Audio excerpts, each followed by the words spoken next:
Okay, another welcome for those watching on video. We only have one camera, apologies, so we're going to have no one on camera for a moment while we do some introductions, and perhaps we can start at the back.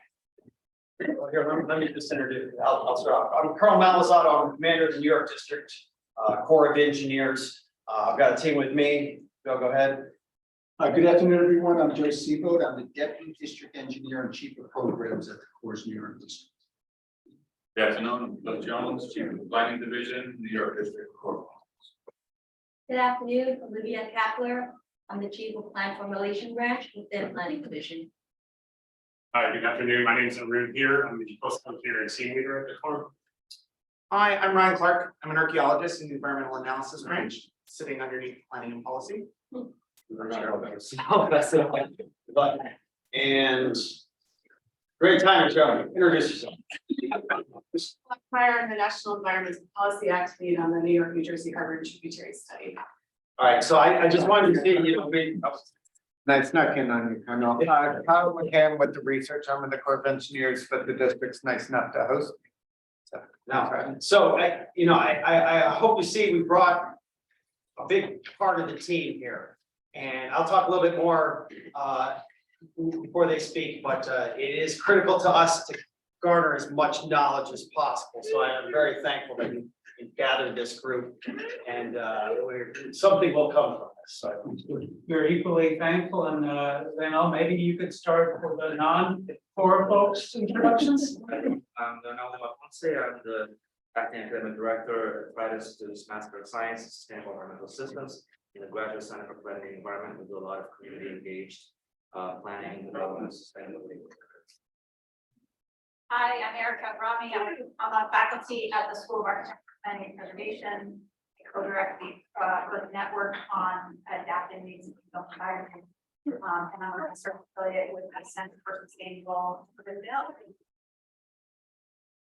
Hi, Rick Bell. I'm an architect teaching here at the engineering school and helping to run the Center for Buildings, Infrastructure, and Public Space there. Happy to be here. Good afternoon. I'm Marjorie Kaplan. I'm a spy from New Jersey. I'm from Rutgers University, and I participate. I'm the assistant director of Rutgers Climate Institute, and I participate in the coastal climate, the CC Run RISA in here at the folks at our colleagues in Hunter and Columbia, and I'm going to forget all the schools. And I also participated in something called the MOC, the Coastal Transformation Hub, which is a research project.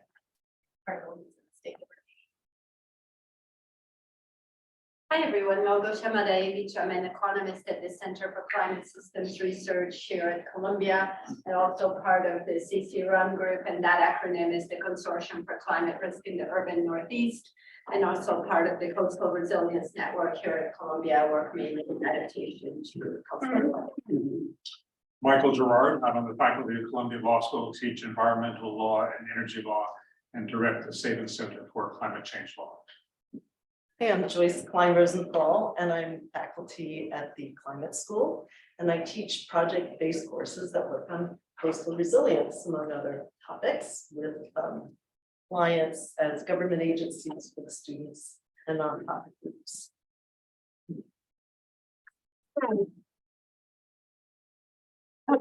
Renee Gore. I'm the director of the Center for Earth Ethics at Union Geological Center. I'm Klaus Jacob, geophysicist, emeritus at the Lamont-Doherty Earth Observatory, and have rated as a climate adaptation scientist over the last 2 decades or so, which is not what I'm professionally qualified to. I'm Margie Turan, Director of Educational Field Programs at Lamont-Doherty. Brisayen Lamont, Associate Research Professor at Lamont-Doherty as well. I studied, I'm actually doing the environmental chemistry, studied the PAH, PCB, dioxins, all these organic pollutants, and also I'm studying tidal flooding in the Jamaica Bay. Adam Sobel, I'm a professor here, jointly appointed at the engineering school in Lamont, and I'm an atmospheric scientist. I study hurricanes and climate, among other things. Christian, did you want to? Sure. My name is Christian Branyan. I co-lead the Environmental Justice and Climate Justice Network with Dr. Clyde. I'm a climate scientist and a civil engineer. I'm very happy to be here. And you co-chair the New York.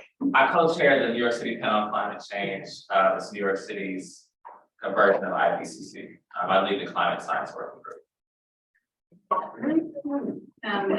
I underestimated the time I was supposed to be from the forum. Bernadette Beardsar's postdoc in urban planning at Columbia World Projects. I'll be at Rutgers next month as an assistant professor, and I'm very happy to be part of the RCCP. And I'm Jackie Klopp. I direct the Center for Sustainable Urban Development at the Climate School. I focus a lot on policy, and with Christian, I also co-direct our Environmental Justice and Climate Just Cities Network. And I'm a very proud member of the Resilient Coastal Communities Project with my wonderful colleagues here that is hosting today. So, Anel. Hi, everyone. My name is Anel Hernandez. I'm also with the Resilient Coastal Communities Project. I teach environmental justice and climate resiliency at the School of International and Public Affairs.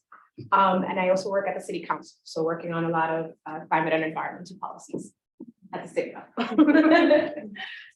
Hi, everyone. My name is Victoria Sanders, and I'm here representing the New York City Environmental Justice Alliance, which is the second half of the Resilient Coastal Communities Project. And in my work, I personally specialize in waterfront justice, coastal resilience, green infrastructure, extreme heat, air pollution, the list goes on. So I'm really happy to have you all here today. Hello, everyone. I'm Aya Morris. I'm a Fulbright student with the Resilient Coastal Communities Project team, and I'm from New Zealand. I'm Paul Gallet. I direct the Resilient Coastal Communities Project here in Columbia. And I'm Maureen Remo. I'm the director of Vermont Doherty Earth Observatory and one of the co-founding deans of the Columbia Climate School. And our very next presenter. Thank you. Shall I start? Yes, please. Okay. So I'll stand here. Thank you all for coming. Thank you, Paul, for inviting me to give the introduction. It's a real honor, and thank you to the Corps for coming and being a part of this effort. I don't need to tell anyone in this room how important sea level rise is and how it truly is going to be one of the defining issues, not just of this coming century, the century we're in, but probably centuries to come. And that is inclusive of all the coastal communities of the world and the hundreds of millions of people that are currently at risk for sea level rise. And that's a rise in sea level that we really don't know. Is it going to be a foot this century? Is it going to be multiple feet? Because the primary variable controlling how fast sea level rise is what we do as a society to curb the emissions of greenhouse gases.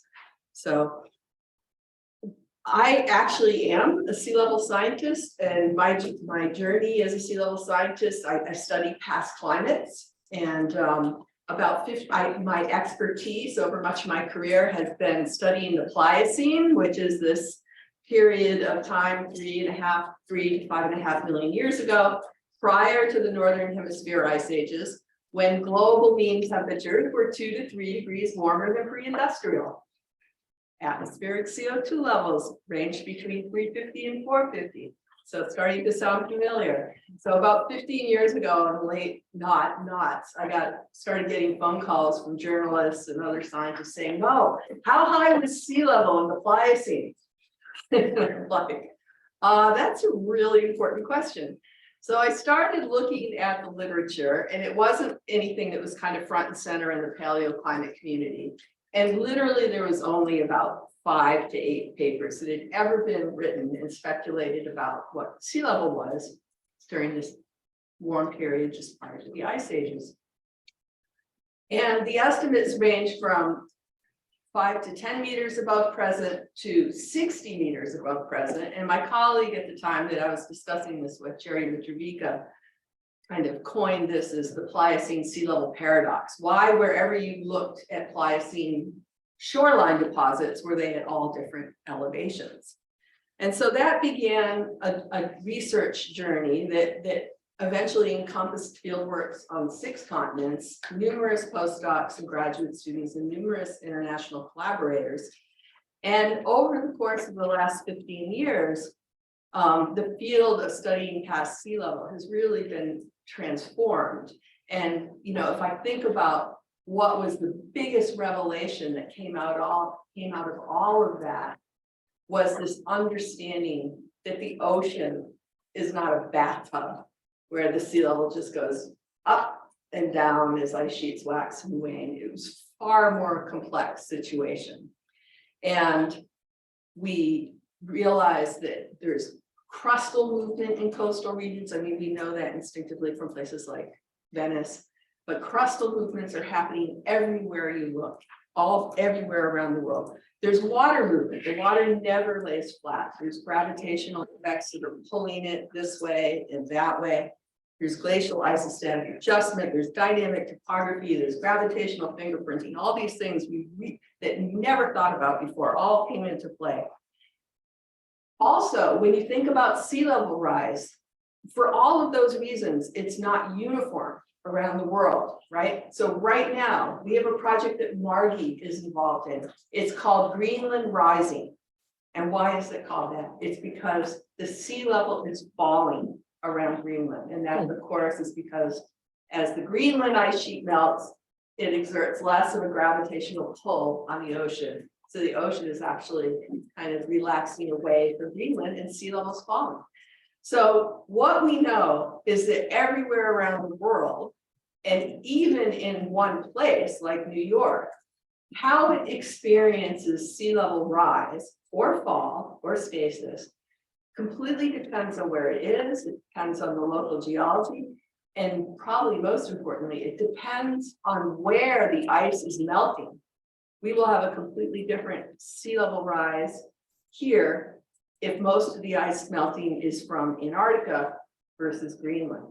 So that's all just to tell you there's a rich scientific understanding that's grown up around sea level in the last 15 years.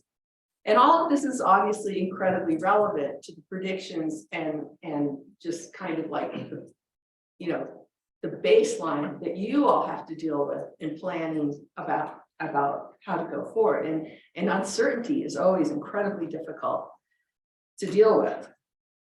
So at the same time, the scientists were unraveling the mysteries of how sea level changes, communities, including people who represent communities here, were increasingly under siege from rising seas. We know that the seas have been rising for well in excess of 100 years. We have so much more sudden-day flooding now.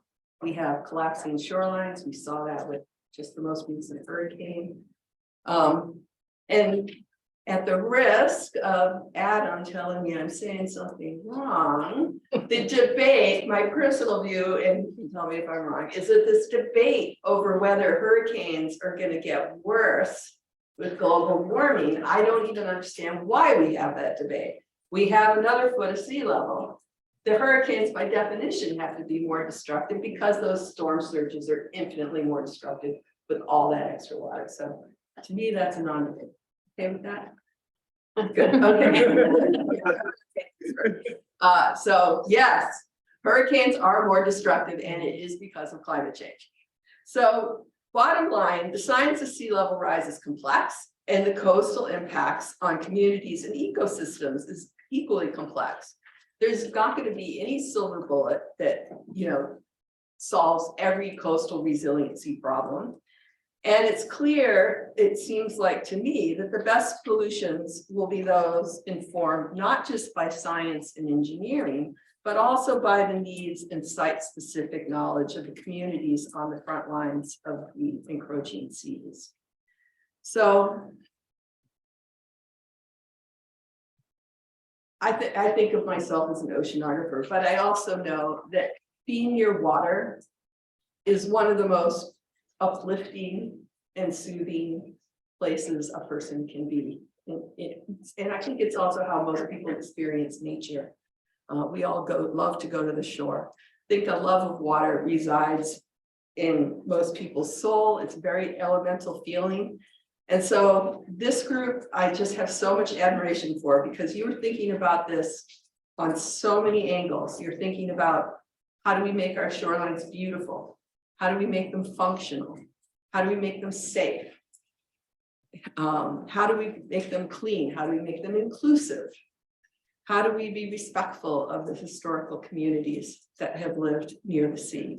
And most importantly, how do we make them resilient in the face of this sea level rise challenge that we have?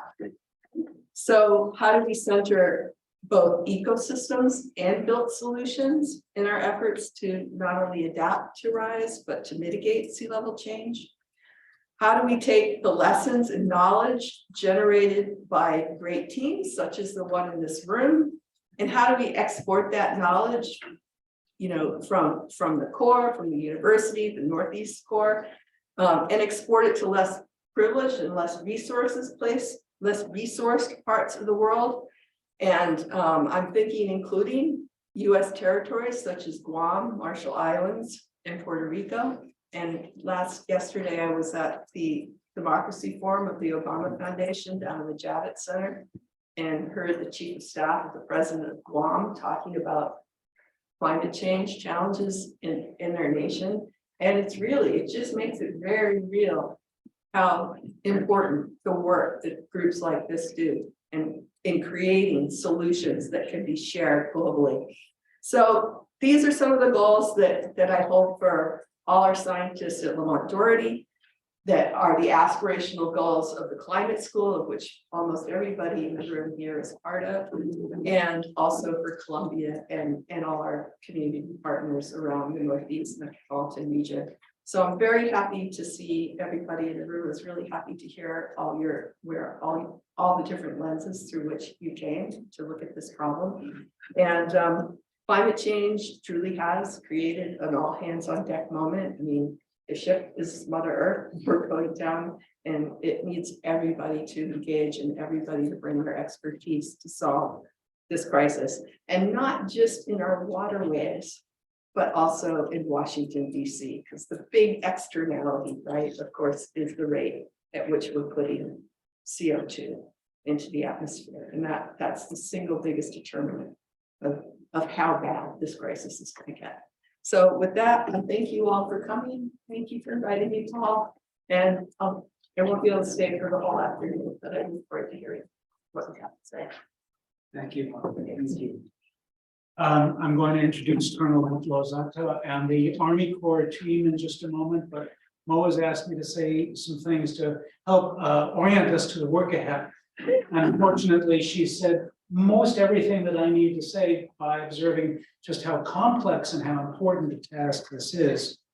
You know, we're not only considering sea level rise, we're of course considering storm surge, stationary storms such as we had last year, most prominently with Hurricane Ida and Henri.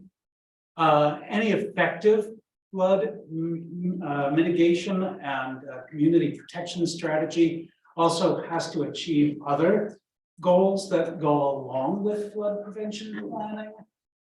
Firstly, communities have goals for access to the waterfront. They have goals for maintaining and improving their community character.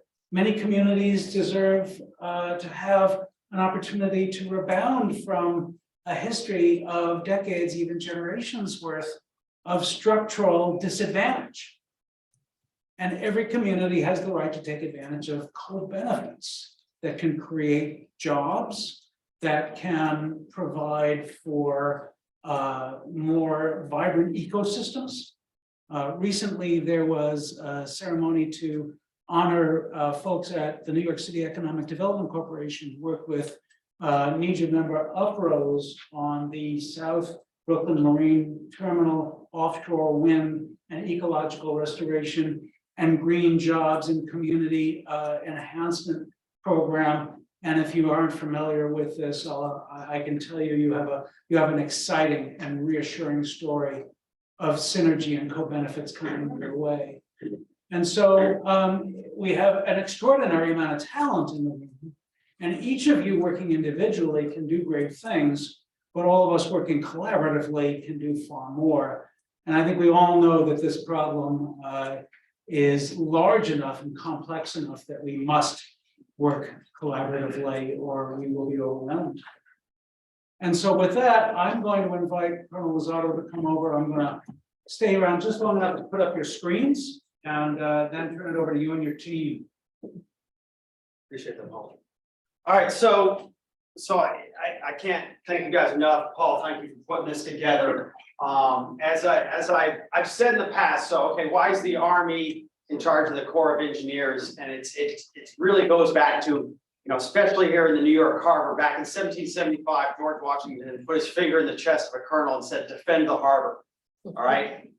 I'm a couple colonels down the road and I'm still defending the harbor. The enemy is just different now. Okay. So what I'm really looking for from you guys is help me understand that enemy that we have out there, the sea level rise, the storm surge, the environmental justice issues we face. As we've said over and over again, this is an extremely complex issue that we're dealing with.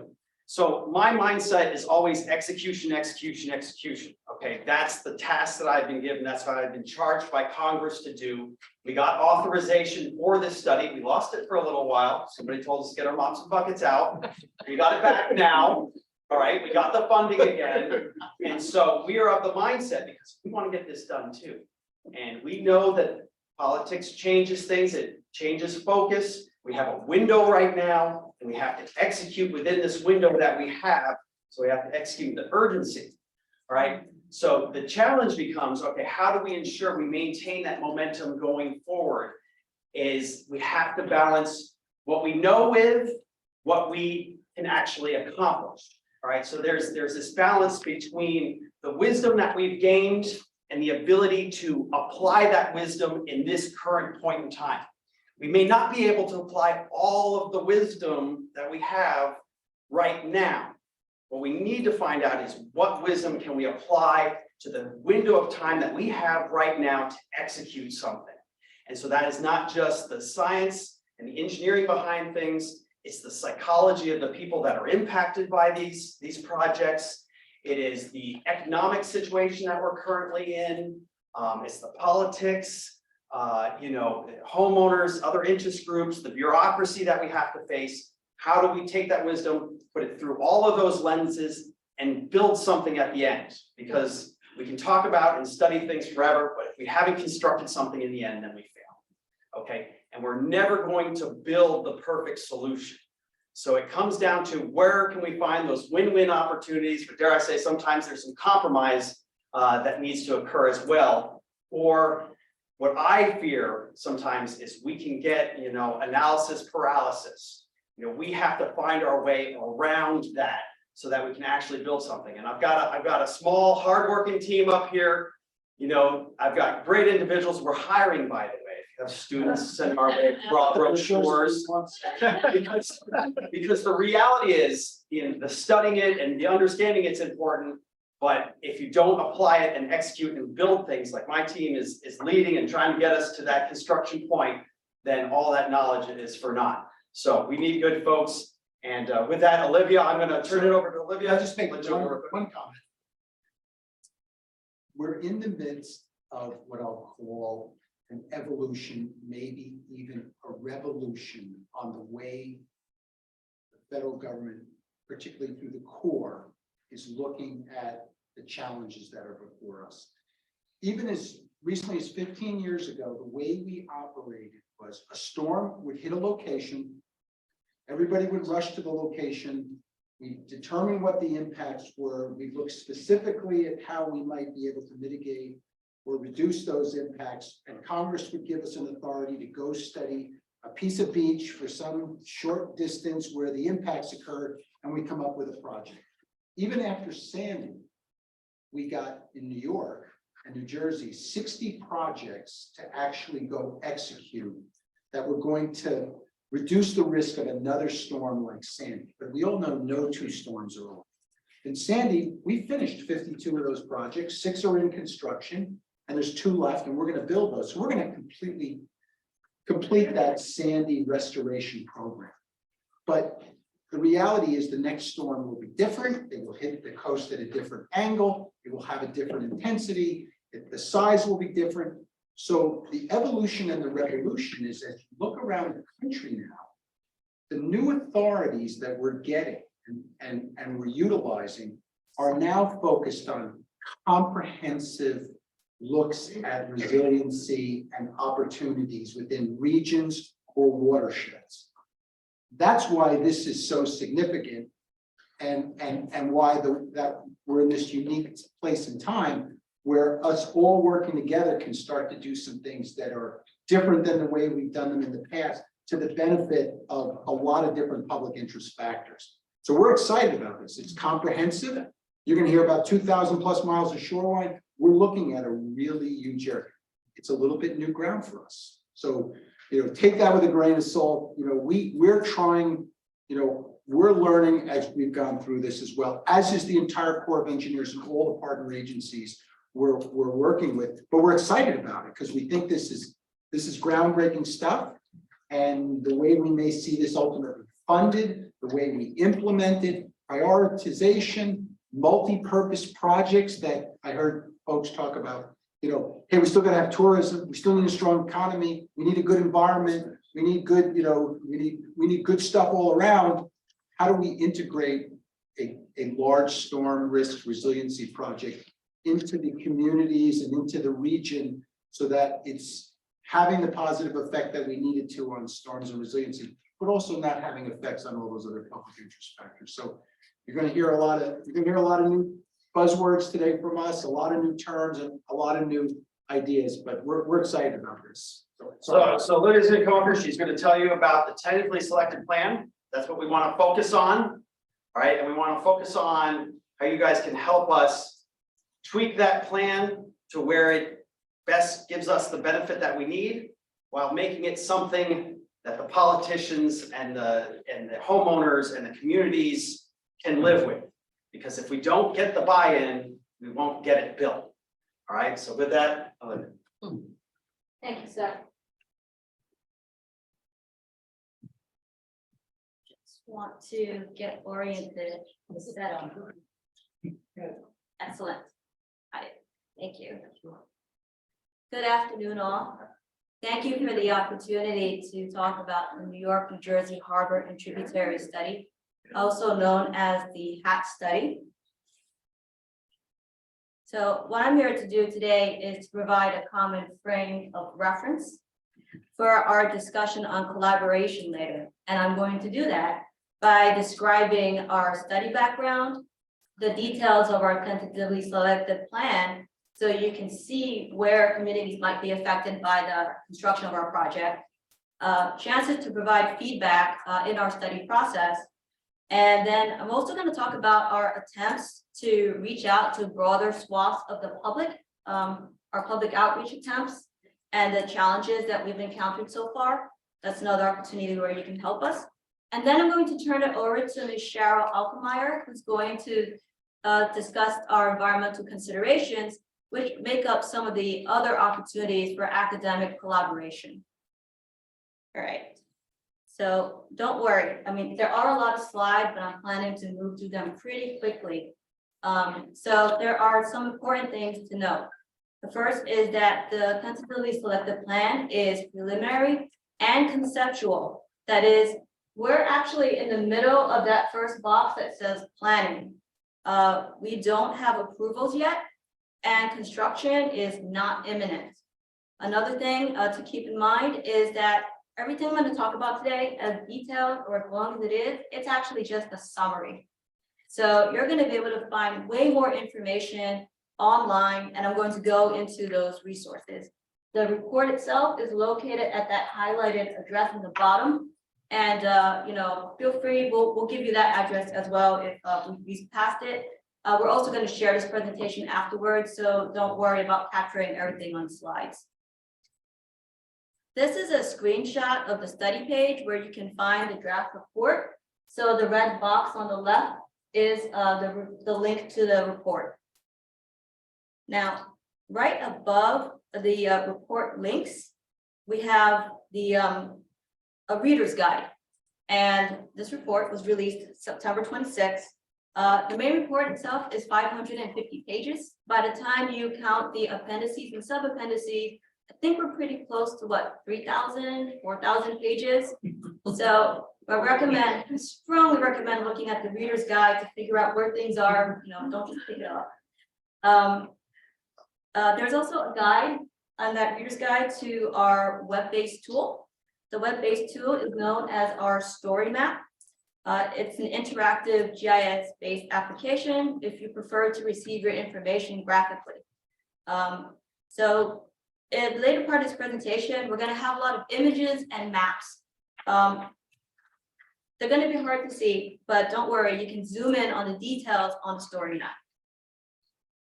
Now, before getting into the study background, I just wanted to reiterate what my commander and Joe had said, that there are study team members here who can answer your questions. They may be jumping in to flesh out some points as I go along. One thing that the study team has, realized, but we didn't realize it, we knew it going in, is that we really need help getting the word out on our study and getting more public feedback. The comment period closes on January 6th. We do prefer written comments, whether through mail or through email or comment cards.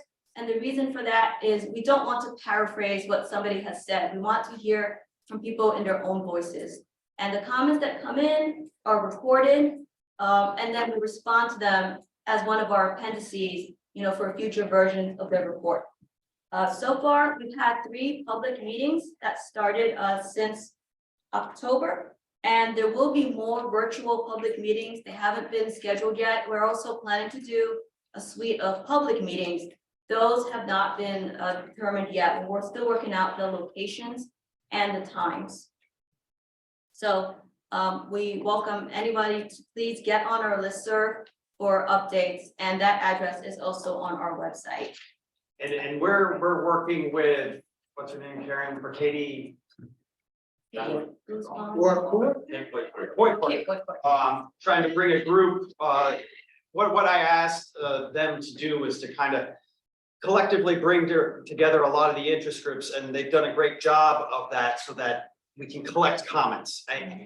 We can, a lot of times what happens is we get the same comment 100 times. It's much better if it's a collective discussion and it's brought to us, we can respond to it much better. So we've done that, and we're also in discussions with them and letting them see where we're doing public meetings, because we can just kind of make our best guess based on public transportation, what language to use, stuff like that. But those communities can guide us even further. So we've been sharing those locations those times, and they're giving us feedback to say, well, maybe you should do it over here instead of here. So we get that outreach much better. So we're having that conversation with the interest groups. It's from the environmental defense. Right. So she's bringing together, I know she says she's not in charge of it, but she seems to be the one that's gathering there. There's always one person that gathers. She seems to be the center point of that. She's doing a great job of it. And we appreciate it. And this is a good point of the evolution, revolution, because again, the way we would do a project in the past is we'd have 5 miles of beach. It was pretty easy to do the public outreach when you knew the community who was affected by the storm that hit 5 miles of beach. This is new. Thousands of miles of shoreline, millions of people involved. I mean, I think the inundation maps that we show for New York and New Jersey, it's over 3 million people who are in, inundation zones within our area, depending upon the intensity of a hurricane. So this is evolving, and we are evolving with it, and we want to do it right, but we realize this is really big. I mean, this is a lot of stuff that we're learning. We're building the plane as we're flying it. And since we're on this vein right now, I will mention, and I'll address the elephant in the room, the January 6th timeline. We have received a request to extend that timeline. It was a considerable request, but it's under consideration at this time, and we're discussing to see what is the best feasible response. Thank you. And I'm going to move to the study background. Our study is cost shared between the federal government, the states of New York and New Jersey, and the city of New York is an active partner in our planning process. Okay, right, this is one Don't read it, don't read it, don't read it. Here, let me type, okay. Like we're just talking about, the study has maybe 3 million people that are in the flood affected area. There's 60 million people in the overall study area. We have over 2,150 square miles in the study area. That's larger than the state of Delaware. We have over 900 miles of shoreline. So, you know, the takeaway is that this is really big, and there are over 270,000 structures within our structure inventory. That's a lot of benefit model runs. The study, just for your context, it comes out of the North Atlantic Comprehensive Coast Study that was conducted after Hurricane Sandy, completed in 2015. And what this larger study did was it evaluated coastal storm risk from Maine to Virginia and identified about 9 areas. Those are the 9 focus areas that were still at critical risk. And this study was the largest one coming out of that, what we call the NACCS. Now the study boundaries for the HAT study are shown in the left there. You can see that it's broken up into these color-coded planning regions. There are 9 regions, so it includes the harbor and the tidally influenced parts of the Hudson River, which goes all the way up to Troy Lock and Dam. As the Colonel alluded to earlier, there was a 2-year delay due to the lack of federal funding, but currently factoring that in, the current completion date for the study is in 2024. So I want to reiterate, don't worry about all the text. We're going to share the slide deck. So again, it is fast, but this is where the nexus of the engineering and the wisdom that we have to apply within the window that has been given to us through our system of politics and bureaucracy through which we must operate and are congressionally mandated to follow. Okay, so we have to balance all those things. And like I said, the request for additional time is out there. And I will tell you that even at the highest levels, they're trying.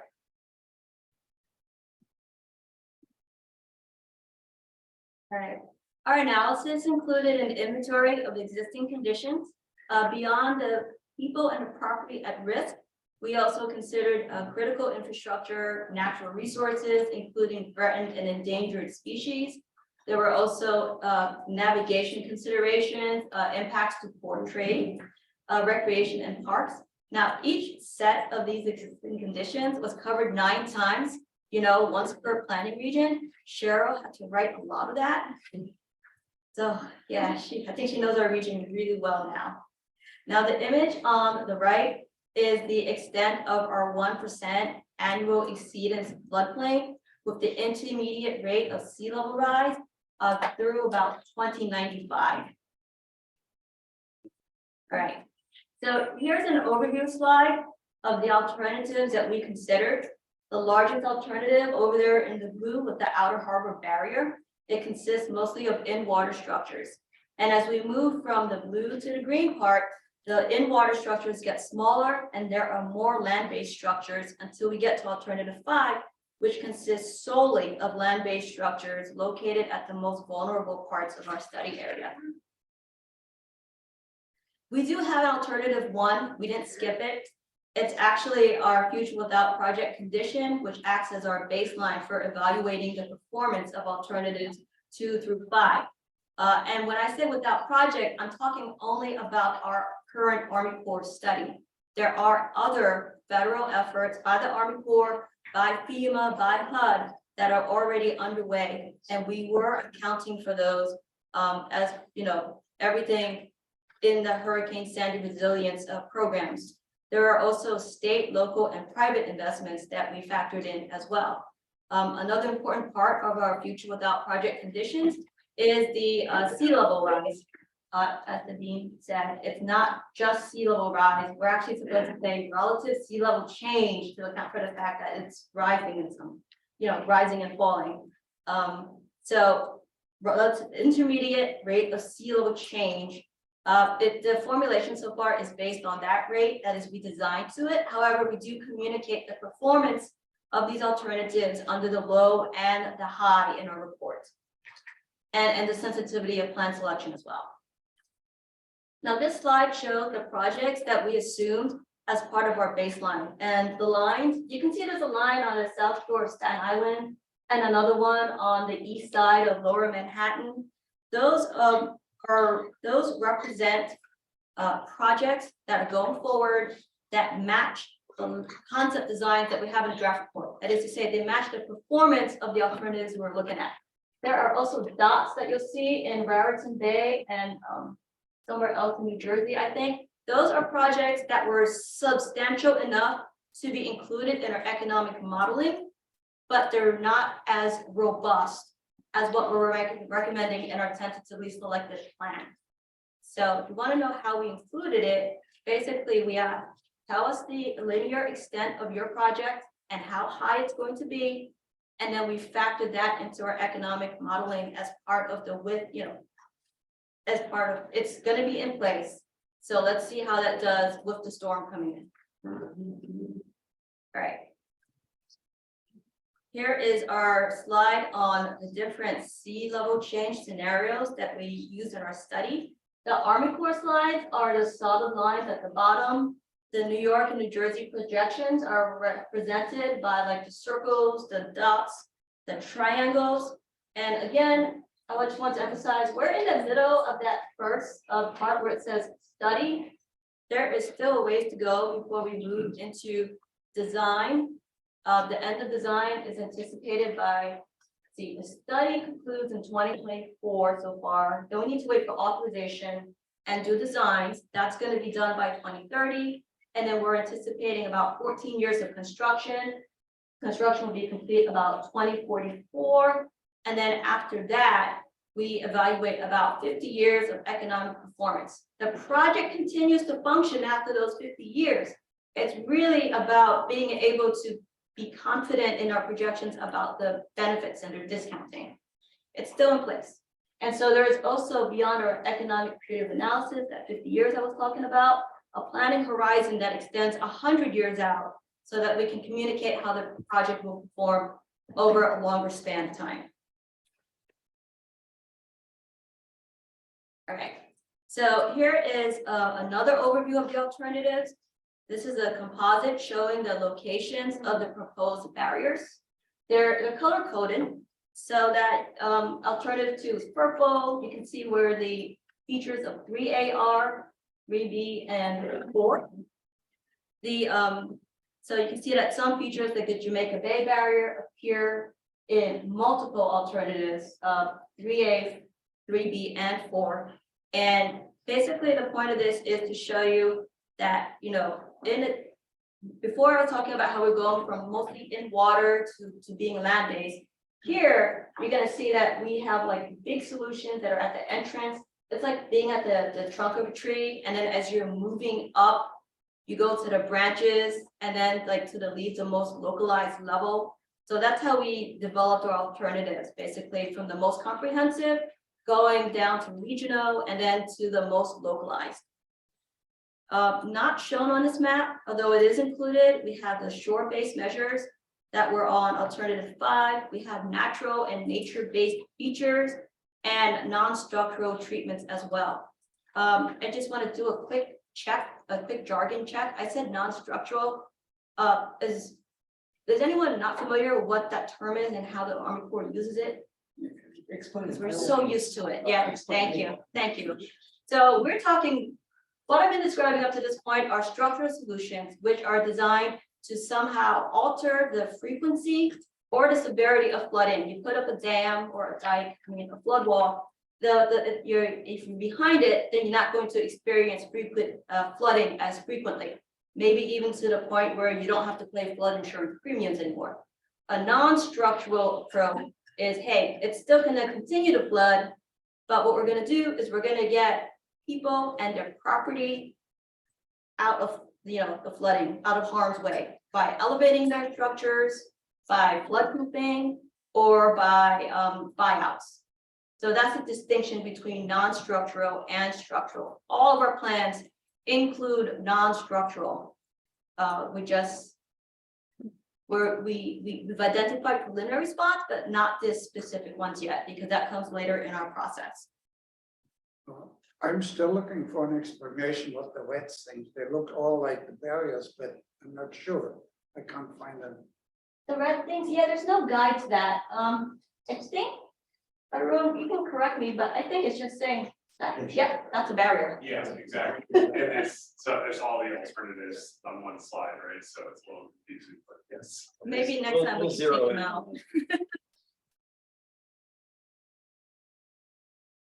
All right, so in addition to the primary features that we've been hearing about up to now, with the storm surge barriers and the shore-based measures, the land-based measures, we also have induced flooding mitigation measures that is outside of the storm surge barriers.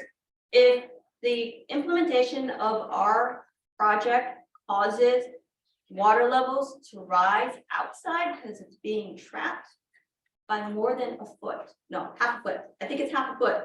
I think that was the cutoff in our modeling. Yeah.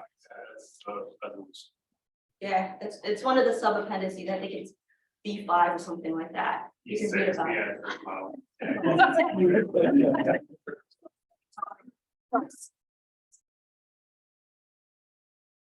You can read about it and you can see how the engineers identified where we would need these features. So they're basically about the same scale as our shore-based measures. And I don't think I told you about our shore-based measures yet. They typically are going to an elevation of about 18 to 20 feet North Atlantic vertical datum. North American vertical datum, they always get that mixed up, of 88, which means, you know, if you have like a ground surface elevation of about 5 to 6 feet, they're gonna be about 15 to 20 feet high. You know, 15, they're gonna be pretty big. These induced flooding mitigation features are also going to be very large. They're gonna look just like the shore-based measure, but on the outside of the storm surge barrier. Behind the storm surge barrier within, this is the Jamaica Bay you're looking at, there are what we call residual risk features. And I know we need to work on the name. I'm aware of that. But basically, these are high frequency features. So they're designed for the areas where the floodplain is at 7 feet NAVD 88 or below. And they involve berms, bulkheads, small flood walls maybe, built to an elevation of 10 feet NAVD 88, which means they're gonna range in height above grade from about 3 feet to maybe 6 feet tall, depending on how low the ground elevation is. And their purpose is twofold. One, if they're in place, then when the more frequent events come around that are less intensity, then it cuts down on the operation of the gates, which helps us minimize impacts to port operations and environmental impacts. That's one. The other is that when we actually do need to close the gates, these are going to be located at the most vulnerable parts of the coastline. So it's going to buy the people living in those sections a little bit more time, you know, while the gates are being closed. We're anticipating that the gates will be closed, depending on their size, somewhere between 1 hour and a few hours. So, you know, having these residual risk features in place could be critical to those people. All right. Question back here, Olivia. Yes. Hi. Are the mitigation features also walls and berms and bulkheads? The 20-foot structures? Those, I believe, are mostly flood walls. I don't think we have room, you know, with all of our space constraints to do like berms or levees up to 20. Do we? I don't think so. I mean, it's always considered, you know, the shoreline type where we implement these measures, but you know, we take that into consideration. So if there's space constraint, we'll go with a foot wall. It's a beach environment, we'll go with like dunes, you know, so they vary. But I think the question you're asking is those induced flooding features, they are designed up to that 1% annual chance exceeding. The number one challenge we face in building any of these projects, real estate. It's our number one issue. And it's complicated. Real estate. Yeah. So yes, here's another big text slide. We can just skip it if you want, actually. I mean, the whole point was to say that our planning process is iterative. We've come back multiple times. Each time we come back, we're gonna have a little bit more detail. That's what we're really saying with this slide. Right now, the alignments that you're seeing in our draft report, they're not final. They're conceptual. So in the next step, we're going to adjust the alignments for the sizing, the length, impacts to EJ communities to maximize our benefits. So it's very much a work in progress. All right, here are the project costs. Again, these were based on what? Sorry. When you say adapting the sizing of the projects, are you talking height? Are you talking size? Like, Well, yeah, once you adapt the height, then it changes where the tie off is. So basically, the higher a project is, the longer the alignment needs to be to reach the tie off. And a lot of these changes, they're gonna go right up until that 100% design. Because we're always, we've got projects under construction now that are still changing, okay? Because we're trying to adapt to new uncertainties that we've discovered even in construction. So it's, what we have now is not set by any means. It is a concept.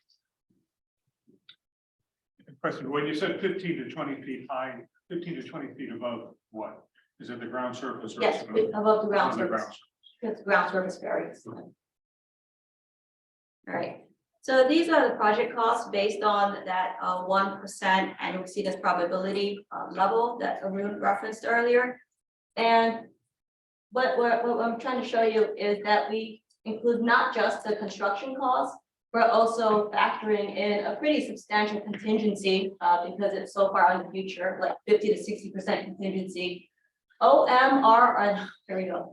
Operations, maintenance, repair, rehabilitation, and replacement. That's what that acronym stands for. So those are the operational costs going forward and interest during construction. Basically, we're saying when the money's tied up while we're doing the construction, we're not realizing any benefits yet. So there is an opportunity cost to that. So that's what the IDC stands for. And that's calculated in present value. And you can see that once we factor in those two columns, it basically doubles just the cost of construction and real estate.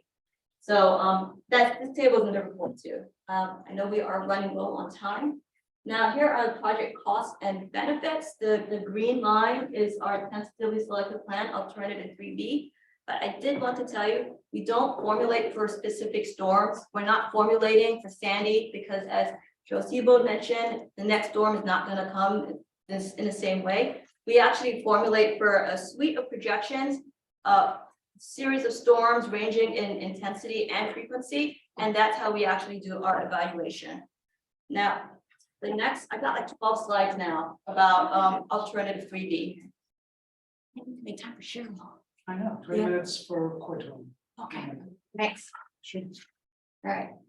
So, got an overview here, overview slide again of the tentatively selected plan.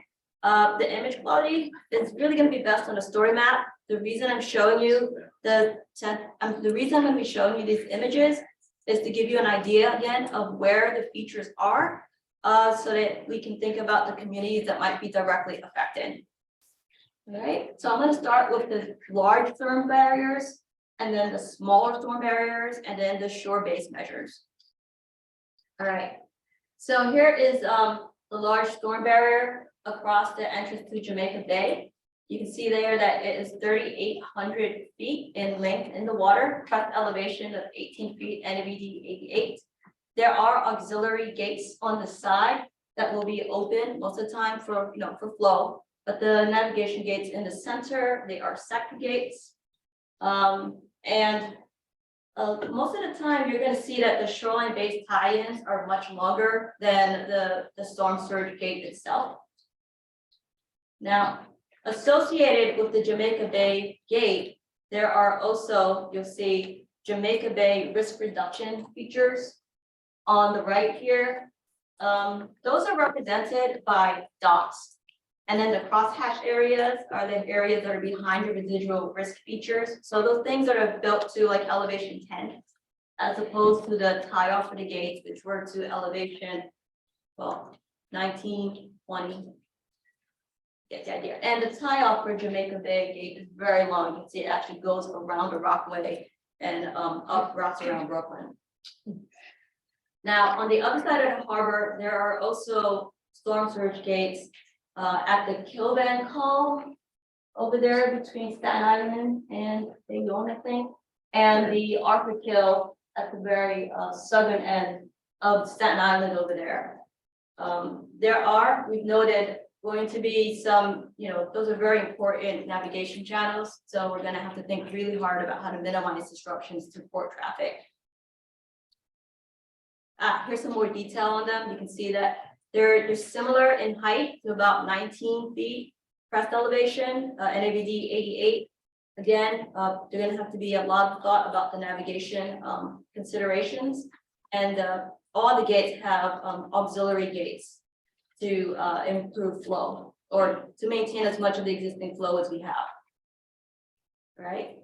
So behind, associated with the Arthur Kill and the Kilban Cove gates, there are many residual risk features up in the Hackensack. There is actually another gate by the Hackensack itself, which includes a lot of, you can see a lot of the communities behind it. Let's see, what else is there? All right, I'm going to move on to what we're calling non-structural. So what you're seeing here is actually a subset.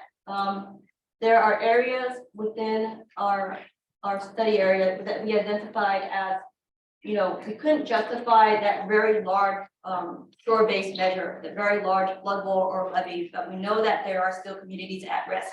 And so we've identified them as good candidates for some form of non-structural treatment going forward. Because of scaling issues, you can't see that there are actually pockets up and down the Hudson River, that skinny inset there, but they are there. All right. Now we also have on the East Harlem a shore-based measure consisting of flood walls and seawall. The primary feature is actually on the Manhattan side. On the Bronx side, that's an induced flooding mitigation feature. So it's going to be just as big as what's on the Manhattan side, but it's necessary because putting it on the Manhattan side increases the flood levels for the Bronx. All right. There is also another barrier at the Flushing Bay area. It's a pretty small barrier, and it's about 500 feet wide with the tie-ins. There are going to be barriers on the Gowanus and Newtown Creek as well. They're both pretty small, but there are known contamination issues in each water body. So those are implementation issues that we're going to have to work through very carefully. There's also that wastewater treatment plant by Newtown Creek. Right. Lower Manhattan, we're going to pick up where the city leaves off with their East Side Coastal Resiliency and Lower Manhattan Coastal Resiliency projects. So you can see us picking up from the end of 2 bridges up the west side to 34th Street. In Jersey City, we also have about 43,000 feet of flood walls and levees. Now I'm going to turn it over to Cheryl. So just a simple little project. Couple of things. Is this a click or a arrow? It's just the arrow on the side of the keyboard. Perfect. Okay. I think my portion is about 10 minutes, so hopefully I'm going to try to go through this a little quickly, but thank you. So the National Environmental Policy Act requires federal agencies, including the U.S. Army Corps of Engineers, to consider the potential environmental impacts of their proposed actions and any reasonable alternatives before undertaking a federal action or advancing to the construction phase of the project. There are many environmental laws and regulations and executive orders that we must demonstrate compliance with under the National Environmental Policy Act, and that's including but not limited to those located on this slide. The Council on Environmental Quality provides for 3 types of National Environmental Policy Act analysis based on the significance for impacts. So based on the complexity and scale of this study, The study team is preparing a tiered environmental impact statement, which is the most in-depth type of review, and it's occurring in 2 tiers. So the tier 1 environmental impact statement is completed in this feasibility phase of the study, and the tier 2 would be completed in the pre-construction engineering and design phase of the study. A couple notes, the tier 1 consists of a broad scale review of the alternatives during the feasibility phase, big picture items at a very conceptual and preliminary level of design. And the tier 2 consists of subsequent more detailed reviews as those design details are further refined. An important note too is that no plan can be constructed until the full tier 1 and tier 2 environmental impact statements have been completed and all permits have been obtained. The study team identified a large list comprised of approximately 50 environmental resources and considerations within the study area that required further evaluation in this tier 1 level to determine the potential impacts of the alternatives and the tentatively selected plan. In this integrated feasibility report and tier 1 environmental impact statement, and under the U.S. Army Corps of Engineers risk-informed planning process, the analysis relies heavily on existing and readily available information. This includes recent reports prepared by the U.S. Army Corps of Engineers, as well as others such as the Federal Highway Administration. A bit about the report organization for the EIS portions, the environmental impact statement portions. Chapter 2 includes the existing conditions of each environmental resource, and those are the baseline to which to compare the alternatives, including the tentatively selected plan and the no action alternative to. And those are written and organized by a collection of planning regions. So either individual planning regions or combinations of planning regions where similar conditions exist within the study area. The evaluation of environmental consequences is located in chapter 6. And it starts with a screening for potential presence or absence for adverse impacts based on structural measured type and resource, followed by an assessment of the magnitude of those impacts, utilizing a rating score methodology shown here on the right of 1 through 5. So 1 would be no impacts to the resource would not be affected. 5 would be high or significant impacts to the resource that would be environmentally unacceptable. So each alternative and environmental resource was assessed and rated on a scale of 1 to 5 on individual resource scorecards for construction, operations and maintenance, and mitigated impact outcomes. So a few keynotes here is just that the tier 1, the direct, indirect, and cumulative impacts are assessed very broadly. We estimated beneficial environmental effects, but where those were identified, we noted them with a plus symbol instead of a score, so we didn't mute the adverse impact ratings. We incorporated our cooperating agency, participating agency, and stakeholder input, and we estimated mitigated impacts. So all of these will be further refined in subsequent phases of the study, including the final tier 1 and the tier 2 environmental impact statements.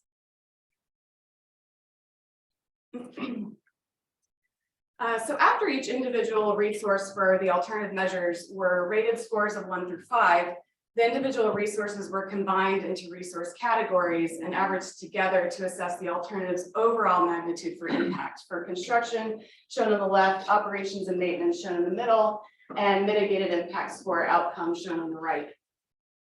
This exercise was utilized to compare the overall alternatives for environmental acceptability on a consistent scale. So while the average scores of the resource categories exhibit no to low impact on this broader exercise, note that in the impact analysis of each of the individual resources, impacts ranged from no to moderate high, depending on the alternative and resource type. Those details are provided further in chapter 6 of the report. So the big takeaway here is all alternatives have impacts to varying magnitudes. The TSP is shown to fall kind of in the middle. TSP stand for? I'm sorry? Oh, tentatively selected plan. Yeah, apologies. We have an acronym problem. Tentatively selected plan is 3B here in the center.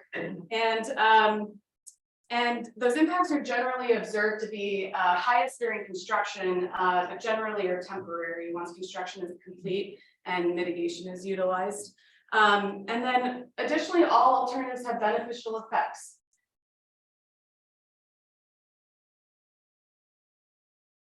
So a notable comment we received during the scoping and interim report review periods was a request for a more comprehensive environmental justice and other social effects analysis. So in coordination with our Engineering Research and Development Center, the state of New York, the state of New Jersey, and the city of New York's Mayor's Office on Climate and Environmental Justice, we prepared a preliminary analysis of other social effects and environmental justice, and that's located in Appendix A12 of our report. In the other social effects analysis, vulnerability factors considered included, but are not limited to, low income, poverty level, the elderly and very young, disabled persons, female head of households, etc. And the framework utilized to assess the effects of the alternatives included physical and mental health and safety, economic vitality, social connectiveness, identity, social vulnerability, participation, and recreation and leisure. So from this other social effects analysis, the vulnerability factors that are relevant to environmental justice communities were consolidated and compared to the environmental burdens from the US EPA's environmental justice screening tool. And those were analyzed by census track, which is the image shown here. So the results of that assessment found that the tentatively selected plan, 63% of the census tracts within the study area met the criteria for a disadvantaged community. And almost every segment of the tentatively selected plan touches a disadvantaged community, whether that's through the construction or maybe from operations and maintenance, they're located in a risk-reduced area. So while low impacts are expected to these communities from the construction and the operations and maintenance, we anticipate those impacts can be mitigated for, and that overall, they would largely have beneficial effects as the more vulnerable portion of the population would have a reduced risk for flood damage and flood-related point source contamination. So we're looking to refine this analysis based on meaningful feedback from stakeholders within the study area. A topic that typically goes along with this discussion, and that is a priority for us and our partners, is public outreach. We've touched on that a few times today. We've hosted 9 public meetings during our scoping period and 8 during our interim report period. And those meetings locations were selected based on proximity to public transportation to make it more easily accessible to environmental justice communities. But there's always room for improvement. So, we're currently working through our public outreach logistics now, identifying meeting locations for the draft report, working with our partners and stakeholders, creating pamphlets in multiple languages, translation services for public meetings, and preparing a presentation recording to host on our website with subtitles in other languages. I'll also add here that yesterday we met with the New Jersey Department of Environmental Protection, Environmental Justice Group, and we spoke with them about ways of making our presentations more digestible and easily understood, maybe with less acronyms and random red circles in some of our slides. And now, Kyle, would you like to speak a little bit to the New York Biological Model, please? Sure. So one of the factors in NEPA is the effects of the project on regional ecosystems. And when we started in on this analysis, we said, well, there's lots of ways you could cut this, right? You could go critter by critter and you would model 85 animals all at once through some magical all-knowing model, right? Well, that's pretty hard. So what we did was we decided to lump things together into different habitat types. So we've developed a set of numerical models that are based on a habitat suitability framework, and they have 6 key habitat types: 3 marine systems, so an intertidal, subtidal, and deep water system, and 3 estuarine systems, an intertidal, subtidal, and tidal fresh system. And these, for each of those habitat types, we have a different suitability model. And those were developed through a mediated modeling process with agency stakeholders involved, giving their ideas on what the best references are, the best tools, and trying to execute those where we could. But, and this is an important but, modeling anything about the environment for 2,000 square miles, you run into data limitations immediately. So for some variables, we had to leave things out. We did the best we could at that scale, but we needed all the variables to be forecastable through time over a 50-year horizon at the scale of 2,000 square miles. So the goal of this analysis is to get a general notion of what the ecological condition is in these habitat types as a response to our projects. And for at a higher level, even the goal is relative comparison. Is alternative 2 worse for the environment than alternative 3? Is it 3 times worse or 5 times worse? Is it 5 times, less harmful? What are the relative comparisons among the alternatives? And then from here, we can move forward and sharpen the pencil on specific environmental effects on these ecosystems, knowing what the tentatively selected plan is. One thing I want to point out is that all of this is available on GitHub. We've posted the code as an R package for any of the super nerds like myself. And the documents are all available through GitHub as well. And through Appendix A11, I have an appendix as well. So, please. I'm just wondering if in your analysis, are you distinguishing between the impacts of the construction versus the long-term impacts, and is it easy enough to navigate figuring out? Yes, so the first alternative analyzed is always the existing condition or the future without project condition. Everything we do is couched in relative terms compared to the existing condition. So, yes. I'm talking about sort of this temporary construction impact versus long. Temporary versus long-term are not distinguished at this point. It's all long-term effects of what if the gate were there, what if it were operational? All that, when we actually execute the project, that'll all be analyzed for the construction effort itself. Right, so this is the long-term analysis. The construction effort itself will have a separate analysis of the short-term impacts. Yeah, at the risk of asking a outsider question. So this all seems like it should have a huge amount of like co-located ecosystem monitoring funded, both establishing the baseline and then monitoring continuously after discussion. Is all that tied into these government funding packages? In some cases, yes, that's a dialogue with resource agencies in most cases.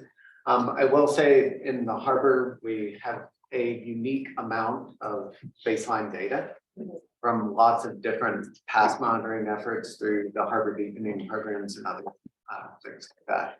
So there is a significant monitoring component. The degree to which that's included in the ultimate package is sort of a step forward from here. Is there a discussion about coordination with NOAA, for instance, which is centering a huge amount of coastal resiliency in its current budget? Is that are those cross sector partnerships going to be made? So within the process that we're going through, I mean, there's a tremendous amount of work, but like Olivia said in the beginning, it's still conceptual. So as we build this, it definitely will have that monitoring component, and we will be talking to all of the agencies.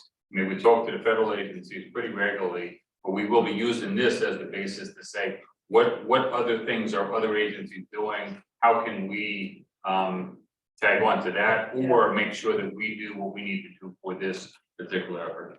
And we partner with NOAA on lots of things already when it comes to flood monitoring and all that as well. So. I wanted to ask if the environmental review, what the environmental review said about Clean Water Act compliance in the locations that are particularly troublesome, like Newtown Creek and Gowanus, which is a Superfund site, and they're a long ways from meeting those goals. Yeah, and actually we the US EPA is one of our cooperating agencies, so we've been working with them closely, and we recently had a meeting with all of the regional managers from the US EPA who are managing the Superfund sites. There's a couple of sections in the report. One's about water quality, which is more focused on salinity and dissolved oxygen and flow. But there's a large appendix. It's called the Hazardous, Toxic, and Radioactive Waste Appendix. That is, I can tell you, Appendix A. It's all in it. While you're looking. 9. Okay. So I think just want to add as well. So again, there's this part in the process, and then this is a little bit different from how we used to do things. And we could, in the past, one of our knocks was we get paralyzed by the analysis we do, and it just keeps on going. We got directed and Congress said, no, you won't do that anymore. You'll get your study done in 10 years. And even if we don't have the money, the years are still counting. So with that time frame, it is that things have changed where we're putting reports out that haven't been given to any other agencies. So this is the opportunity to give to everybody, even within our own agency, our vertical team is getting the report at the same time that the public is. But what that means is that during the process before, we have some discussions to make sure that they're not blindsided by anything. So there is some of that that's been going on with the federal agencies, but they're seeing this report, and they'll see appendix A9 the same time that we're seeing this growth. So the thing you gotta realize, just like in the United States all the time, there's pendulums everywhere. So we went from the core, you take too long to do these studies, you have to go faster, you have to do it in 3 years. And that's what we're congressionally mandated to do. So that's why we're in a hurry, because Congress is our boss and they tell us what we can and can't do. And so that's why there's risk built into that time frame. And that's why I talk about we have a window to operate in. If we get analysis paralysis, we'll build nothing. So we have to find the best solution with the information we have and the time we have to build something. At the risk of more analysis paralysis, and following up on the first question. Sorry. I overheard, I remember hearing in a response to a question in the first virtual public meetings for this round, that there hasn't really been a concerted analysis of combined sewer outfalls and overflow, as well as the impacts on existing stormwater and sewage infrastructure. To what extent has that been studied, and how specifically the induced flooding areas might impact those outflows and water quality on the region? Yeah, so I'll say briefly, I guess. So one of the challenges that we have within the Army Corps is we're really not mandated to the mission of looking at this combined sewage outflows or stormwater management in general.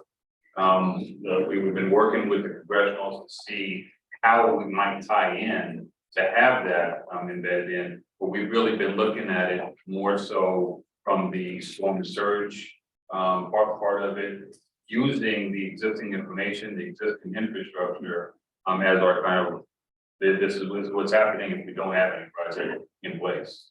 And when we get into the actual design of the actual features, if we do have to put in an outflow, obviously that design analysis will take into account current conditions.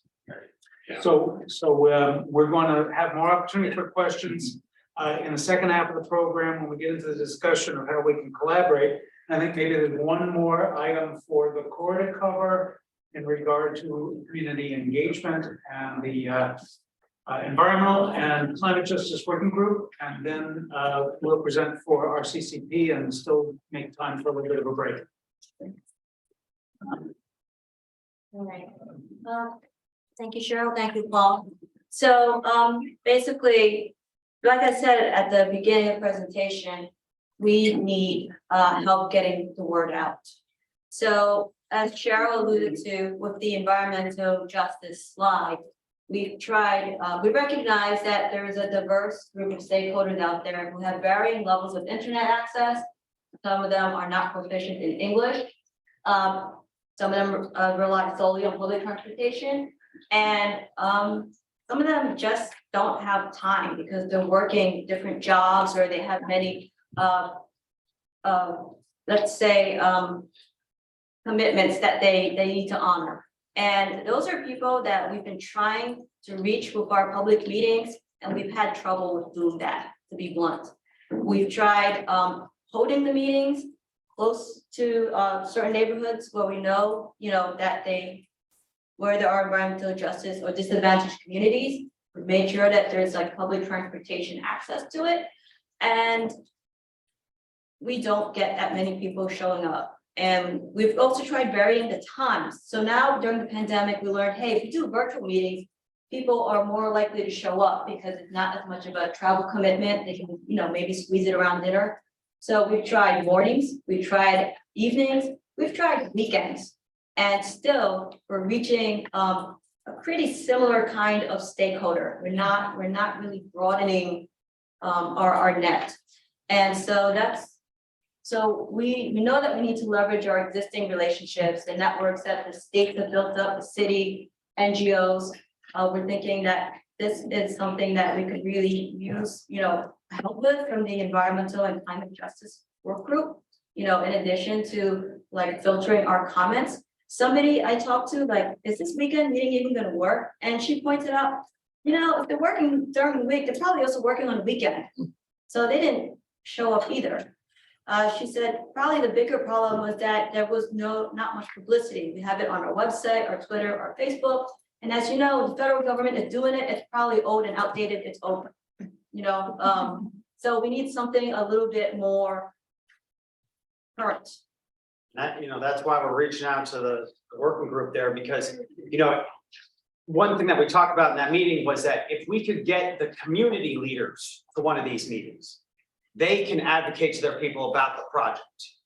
Because they're the ones that are at church on Sundays with them. They're the ones that are at events with them outside of these public meetings. If we can get them to one of our meetings, hear about it, and then go to church the next Sunday, and as they're talking with the community, that's how we can get our word out better. So encouraging those leaders to come to these meetings, at least we can get the word out that way. Maybe not directly through a meeting, but indirectly through those leaders. Thank you, sir. In addition to trying to engage with the community leaders, there's also been a suggestion that we could try to advertise our meetings on Nextdoor. There's Nextdoor for public agencies. So that reaches a lot of people. So that's another thing that we're going to look into as well. But in the meantime, we do have our listserv. We have over 3,500 email addresses on it, and we're happy to add more. And it's easy for people to forward notices to other parties that might be interested. But it's also getting people interested in this, but we know nobody cares until the bulldozer shows up in front of their house. Now they're like, wait, what's happening? Remember all those meetings we invited to you? That's what explains the bulldozer. Well, you didn't tell me there was gonna be a bulldozer.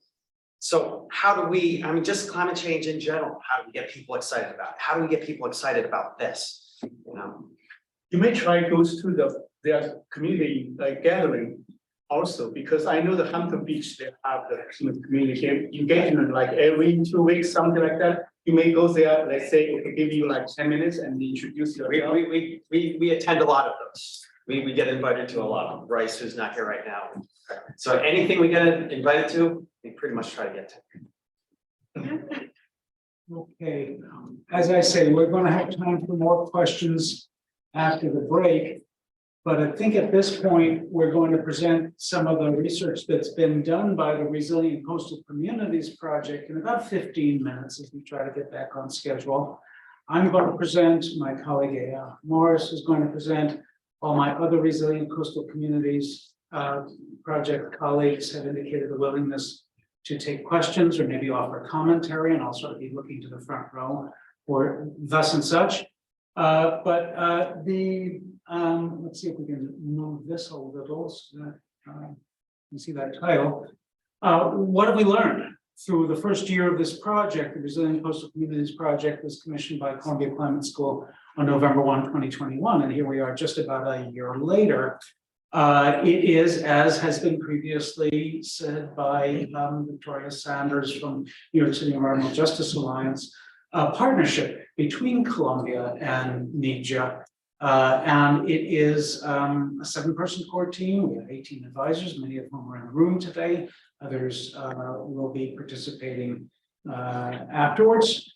Our project goals are numerous, but really they all come down to the notion of my initial comment that we are in a situation where all of us put together, working synergistically, may have a shot at getting ahead of the worst of the challenges that come to us. If we're also doing mitigation, as Dean Ramos said, if we're also training the next generation of climate leaders effectively. But the most important aspect of this is harnessing the community strength, wisdom, knowledge, commitment, and desire for self-determination and recovery that are sort of implicit in the comments that Olivia made. We've done some research initially, and those of you who are really feeling wonky, I'll move this And you can get a copy of our research at that QR code, but we'll also share it afterwards for those of you who are more email friendly. And it is what neighborhoods facing climate-driven flood risk want from resilience planning. And in just a moment, Mars is going to come up and give you an answer as to what they want. But this was our initial round of research. And this is perhaps the most important slide we're going to show, and we'll repeat it at the end.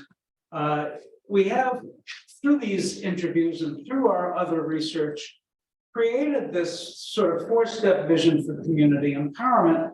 And none of this is unself-evident, but it's all extremely difficult. And it all takes a degree of courage, hence the phrase brave spaces, which is a city mayor's office of climate and environmental justice phrase. It's going to take a certain degree of courage to really deliver accountability, to rebuild trust, to establish a dialogue, and to literally co-plan. Because we realize that Justice 40 is catching up to this process, and you're catching up to Justice 40. There'll come a time, we hope and believe, if we do our jobs well, where Justice 40 will be in sync with the hats, and we're coming out of the hats, where communities are working side by side, where nobody is saying, I didn't know there was going to be a bulldozer, because they decided, well, we can do without a bulldozer here, and the Corps bears that out, and we can't do without a bulldozer here, and so we better get our communities ready for it. So why don't you come up and give the more granular findings, and then I'll come back and do the recommendations, and we'll get to some questions and then take our break. Cool. So as we know, the communities of New York and New Jersey have essential expertise about their own communities. They have local knowledge that agencies lack, and many community-based groups already have sophisticated plans. So the Regional Planning Association has recently matched those, so some of you may have seen that work. Communities are frustrated with current processes, yet they still want to collaborate, and most communities feel that they have little access to agency leaders and have some mistrust. So arrow keys, right, Paul? Yes. Okay. So we found that New York, New Jersey communities do the work on the ground. Residents are the front line for preparation and recovery when disaster strikes, especially in areas with fewer ties to wealth and services. So community activities and education build cohesion and trust. So that's where the networks are in the community, with those trusted local people. So the New York City Climate Knowledge Exchange, which was run by the Mayor's Office of Climate and Environmental Justice, and a series of workshops revealed deep reserves of energy in our communities. I can't see the presentation notes because we're on presentation mode, but there were a lot of agencies involved in that. Move your image back a little bit more from the bottom corner so we can see. It's not a touch screen, you need the. Oh, mine's a touch screen. Thank you. How's that? It's not too much on the screen. Cool. So the communities of New York and New Jersey already understand and are ready to explain how issues connect.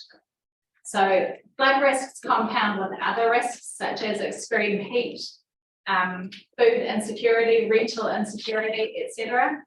And coastal flooding risk intersects with other risks such as runoff, rainfall, storms, pollutions, and so forth. And also with the historic locations of industry, lack of green areas, which have been created by historic processes such as redlining. And these problems still live on in these areas today.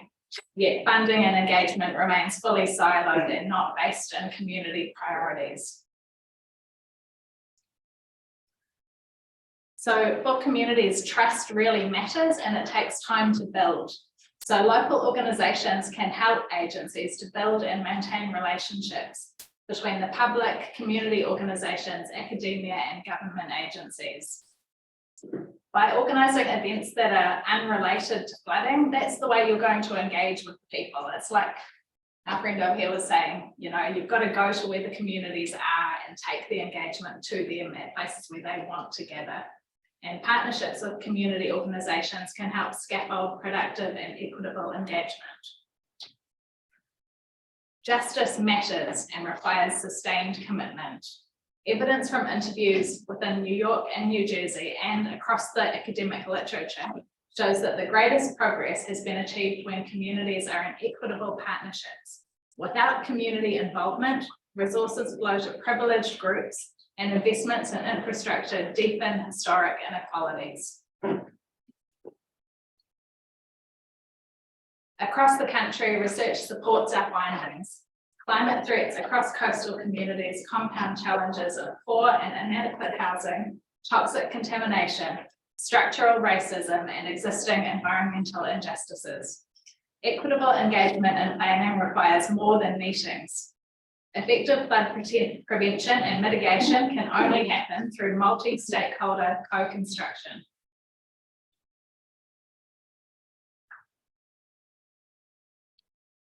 I'm doing something wrong with moving on. Not moving for you? No. While you're working that, define for me multi-stakeholder co-construction.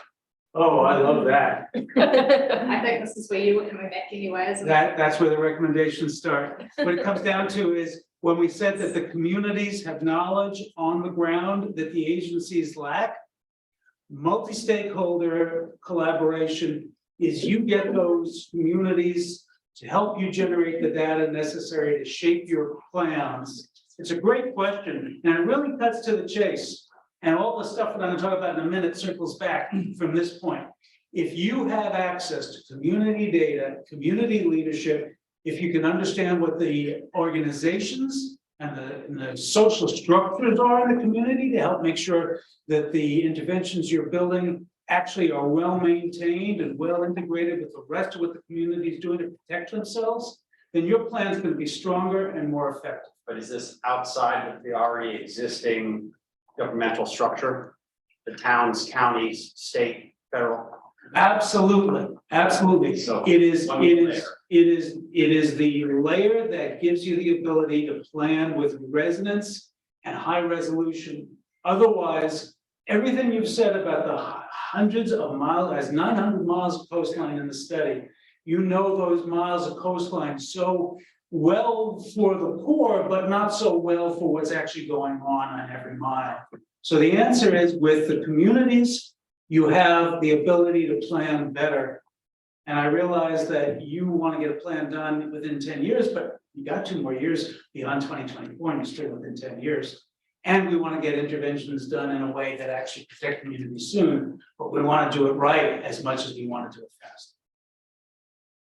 Just to tag on and place in context what Aya said, the findings and these recommendations come from about 22 hours with leaders of environmental justice groups across 11 groups across New York and New Jersey that have then been workshopped with them at least twice in the last 3 months. So they've reviewed and prioritized these recommendations following Victoria and now brilliance in first structuring a lot of the analysis. And then they'll be taken back along with what we discussed today and reviewed again before the multiple outcomes. So that's where these findings come along with RCCP's participation kind of behind the scenes. I should say that's some of the guidance with the city CK climate knowledge exchange. So that's been another format of engaging. But that's where the data comes from that informs these findings and the recommendations that you're preparing. And that's where we're trying to be value added. We're trying to help you get information the most efficient way possible that can make the study more reflective of conditions on the ground and therefore more effective in implementation and in management. So that's where we come to the recommendations. We have about 3 or 4 slides of recommendations. You've already talked about the request to extend the time frame. I mean, honestly, one of the reasons why I think you're having trouble getting to meetings is that the first meeting was given with literally 1 business day's notice. And that's the sort of thing that I'll refrain from further comment on, but we're all friends here. And the January 6th timetable, we hope will be extended, which will allow you to do that. But notice that comment 3 at the bottom, reform the public comment process towards continuous iterative dialogue, which is a fancy 10-cent way of saying, if you continue to meet with these folks through the environment and climate justice workshop, which you have indicated and Joyce indicated is going to go beyond the end of the completion of the TSP, which we appreciate, and beyond the end of the public comment period. And if you dedicate staff, which I realize, having been in agencies myself, staff is at a premium. And when you're advertising for staff and you have a lot of staff vacancies, please find that line in the budget that you can turn into someone to liaise full-time with communities, because it's a two-way street. Communities need more resources and the agencies need more resources. And I saw that when I was at DEC, and I know you need it too. Let me go to the next slide just to keep us moving. This idea of accountability and transparency, it really, it's not just a group of buzzwords. Everybody knows the East Side Coastal Resilience Project on the Lower East Side of Manhattan was going to look one way until the city announced that it was going to look a very different way. And then there were lawsuits, and there were people saying, why did I participate in this public engagement if you're just going to do your own thing? If you all are working in real time with communities, you can find yourself avoiding that kind of debacle and avoiding that kind of crash. And you can actually, if you have something that communities want that you can't deliver, you can talk about why. If they have something that they want that you can deliver, you can find them. And so that accountability, that transparency, that dialogue that continues, where people aren't afraid to say what's on their mind, knowing that the partner is building trust in them and they are building trust in the partner, then you're going to get something better done as that. And of course, the absence of translated materials at present, when you're already a month into the public comment period, is another thing that I'll refrain from further comment on, but we know you're working on it. This idea of sustaining the partnerships. If you have someone who gets funded to sit with you and co-plan for a month, then you get the benefit of their wisdom for a month. But if you find ways to support their capacity ongoing, then you have the benefit after you have your plan selection, after you have your beginnings of your budgeting process and your allocation of funds, and they're speaking up for you in Congress, and they're working with you on design, and they're working with you on community outreach when things are getting closer to project implementation. They're working with you to make sure that the interventions are working and are well maintained. And they're working with you to give corrections when more corrections are necessary. So this idea of ongoing capacity is really one of those without which not problems. So we really are seeking ways to develop more sustained community partnerships. Homestretch now, you know that we have argued repeatedly for a more balanced approach consistent with the Water Resources Development Act 2020 mandate to consider storm surge, sea level rise, and stationary storm systems. We know that there is a challenge of working with the study partners at the other levels of government. Again, having worked at the state, I know there are times that I should be looking at the city and then I should be looking at the EPA at the same time. And I couldn't keep my head on a swivel fast enough, but the better you can do on that, avoiding compartmentalization, the better. And here we are, the academic community, trying to smooth the way and facilitate data gathering and community engagement. These problems are not available to be looked at just in the context of storms. They exist because of problems that have been going on. And perhaps one of our more recent people to join the conversation, Melissa Checker, who didn't have the chance to introduce herself, maybe we can ask you to help us during the discussion after the break on this question of intersectionality, and perhaps some of my colleagues would like to address that too. But it's in mandates. It's been directed by the Assistant Secretary for the Army for Civil Works. In his March memo, it's in Justice 40, it's in Executive Order 14008. So we're not asking to do anything that hasn't already been asked by people who are actually in the chain of command. Conclusions and next steps. We actually have some ideas for where we go from here, because that's going to be, as Joe requested, the last 10-15 minutes of gathering. This is a little preview for that. Let us sit down in a smaller group with your outreach team afterwards and figure out how to turn these lofty principles into actual results. Please do convene the HATS Environment and Climate Justice Working Group, which is something that you agreed on starting way back when we met in May. And again, the best practices earlier in this deck, which of course will be shared with you, it probably feels like a lot, but it's easier to actually put into practice than it is to talk about over and over and over again with people feeling frustrated. And here we are, back to that vision that we had before, as we come into our break. Don't need to be repeated, but I'm thinking that we should hold off questions because we're a good 15 minutes behind schedule. And if we could possibly reconvene at 5 minutes to 4, then we'll actually have nearly an hour for a dialogue about how we can speak to one another. So thank you all, and see you back here. We'll start at 5:04 sharp.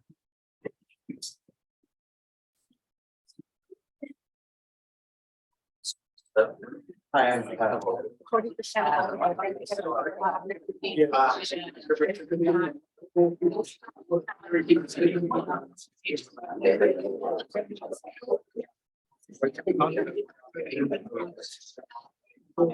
it is fine. No,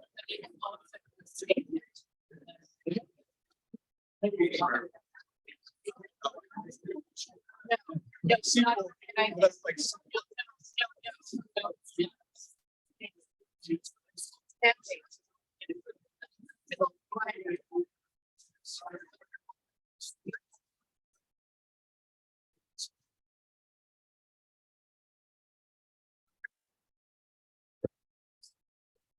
And then at the top,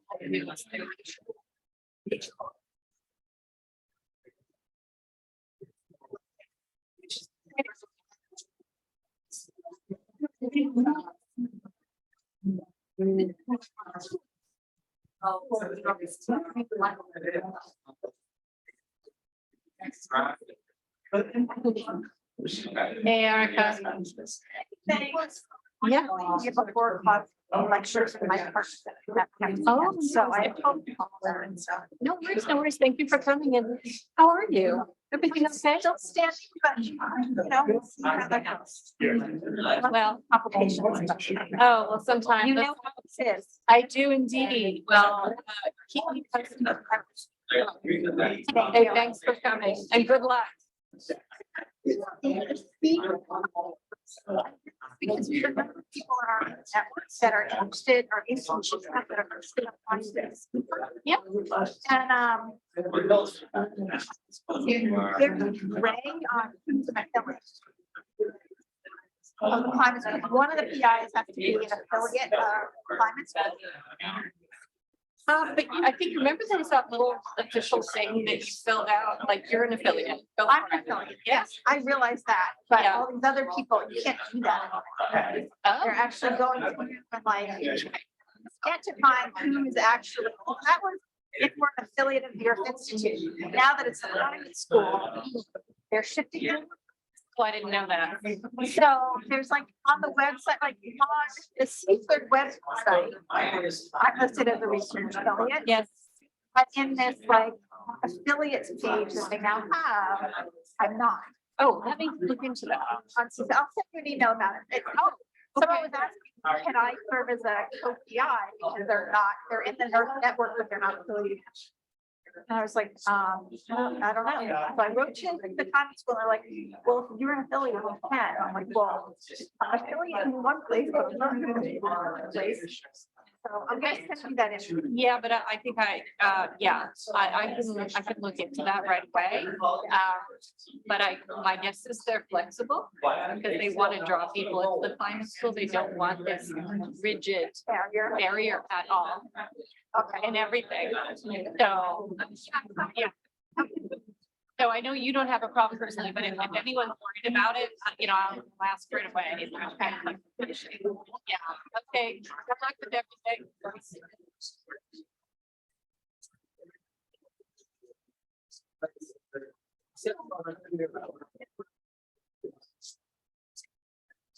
Yeah, she told me to take notes. Share all of it. I mean, she's been involved. Yeah. Just got back on a minute. Oh. Maybe it was too copies.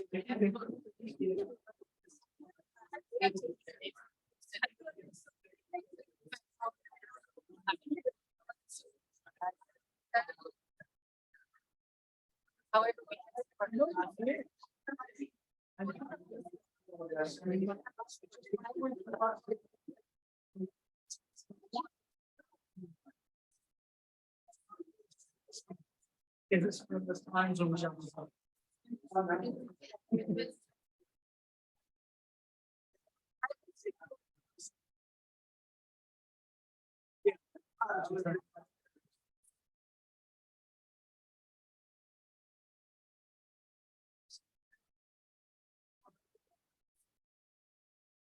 Meeting, but.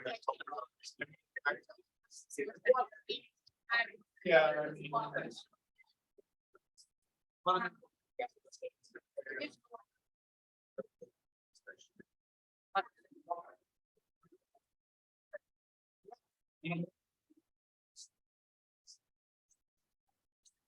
You know, when I'm that means for the second half of the program, these suggestions is this somewhat I mean, I haven't, I've been knowing this is going on, but I haven't been to any meetings. Maybe that's a good point.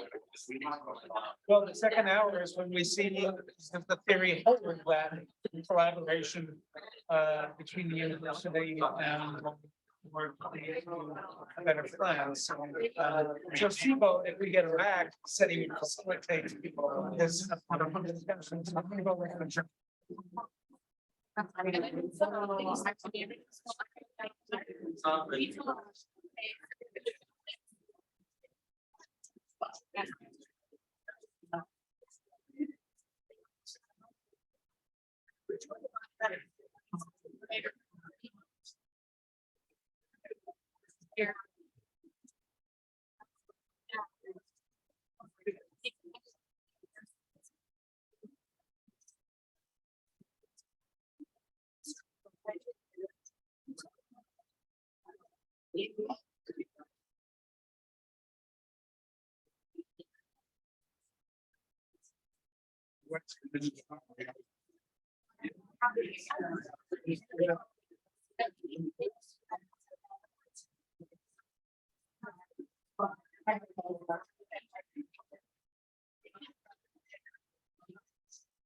Yeah.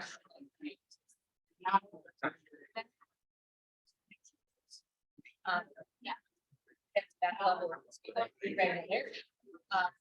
And so.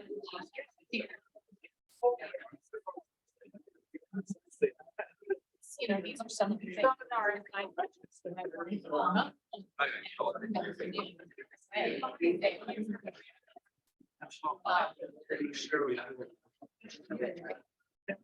You have to buy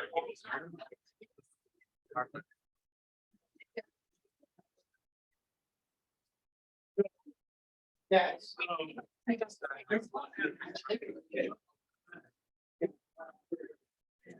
I'm the big, I mean, already.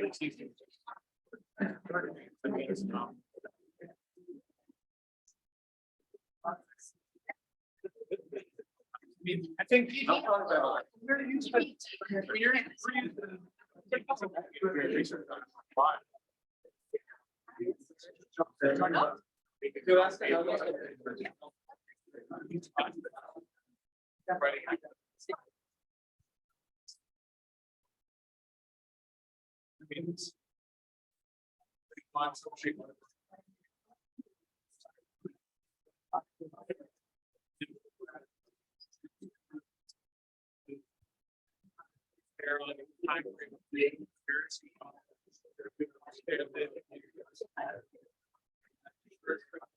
I don't know, to me, I mean, this is because I'm going to an academic.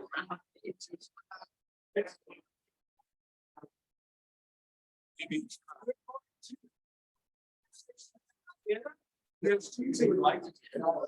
Everybody take their seats. We'll show the learning board that we're going to work on time schedule.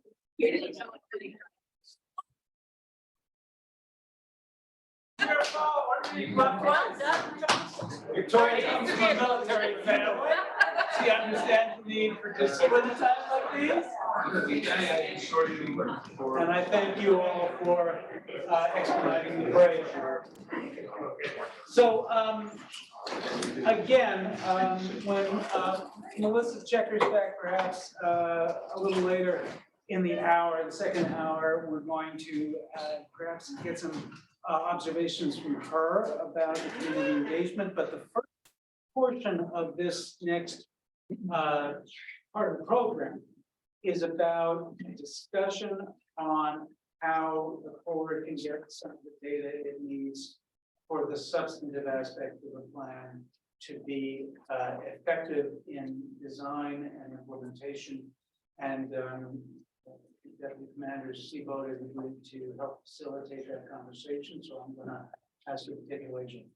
I thought we heard some great presentations today from our core team that gave you just some of the real story about just what mega project and program this is, and just how large the extent of the possible impacts are across the New York, New Jersey metropolitan region.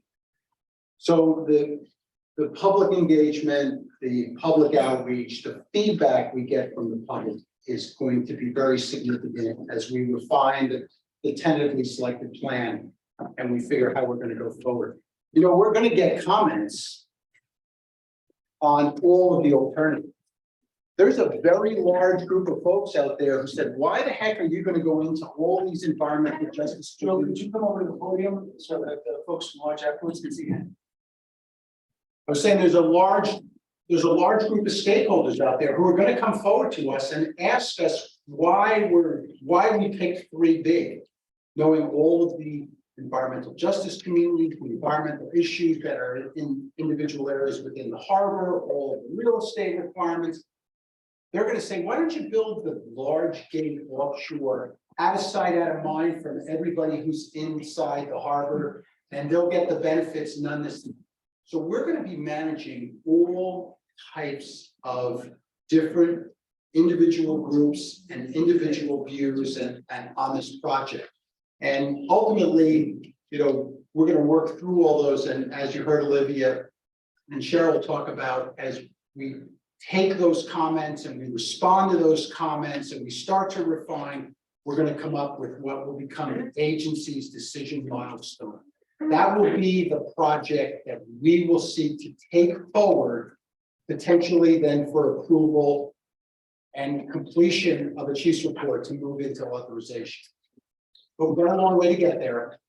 And we want to make sure that the public engagement is as robust as it can be, and that no person who wants to be heard in this process isn't heard. So I want to just facilitate. I don't want to do the talking here. You've heard what we're seeking to do with public outreach. Our project manager literally is taking a request from anyone who makes it of him to put his team together on a virtual platform and go through a detailed 90-minute briefing on the program and the TSP. And I think there are some in this room who have gone through that. And I've heard that is going well. A lot of folks really feel like they're getting a lot of less detailed, all encompassing. Some groups may not want 90 minutes, but again, we can tailor the brief to the audience.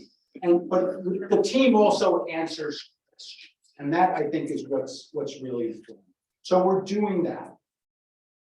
At the leader level in the district, we're also doing a lot of outreach. We've brought in senior leaders from the states of New York and New Jersey. We've brought in senior leaders from the city, and we've briefed them. We've actually taken folks out on a vessel on a rainy day and tried to show them some of the areas where we're going to be potentially building features that we know have a lot of complications. You know, you heard about HTRW, EPA Superfund sites. You know, for us, the Corps of Engineers, that's a real challenge because we're not a hazardous material cleanup agency as part of our civil works program. We do a lot of hazardous waste cleanups, but not through civil works. So non-federal sponsors and locals need to give us clean sites. Well, you know, the city and its history, there are a lot of areas where you saw features that many of you are familiar with and know that we're gonna hit HTRW. We've got, Gowanus and Newtown Creeks, the Passaic River, the Hackensack River just went on the national priorities list recently. So all the rivers we're trying to build barriers across or build barriers to reduce risk, they're all going to be in play from an HTRW perspective. That's a huge issue for us. The real estate, you heard the Colonel talk about, our mantra in the Corps of Engineers is it all starts with real estate, and it's true. So you're going to be potentially putting up, levees, flood walls, pump stations, even nature-based features in front of people who feel like you're denying them now the easy access to the waterfront. You've got an issue, right? With those folks for any reason. So what are we doing? We're looking at ways to potentially build features that will have multiple purposes. So, if you build a barrier, can you make the first couple of 100 feet accessible for fishing? Or these are a lot of the things that are going to be looked at, but we want the public to engage. We want to give them as much information as possible. I won't go farther than that, but to now just maybe throw it out. You've heard what we're looking to do. I'm not going to say it directly, but I'm going to speculate that we're going to extend the comment period for some period of time. Don't know what that will be. It's not going to be forever. There's going to be an end date on it. And we do want to move this process forward because the reality is, why was this study, the North Atlantic Coast Comprehensive Study, put forth to complete in a number of years, and our individual focus area study called the HATS? It's because these areas remain vulnerable and our country's depending on us to get this study done and identify an alternative and seek to move out if we're going to protect people before the next storm comes. May not be possible, but we're going to move out. So I'll just throw the floor open. The clip. Clips aren't cheap.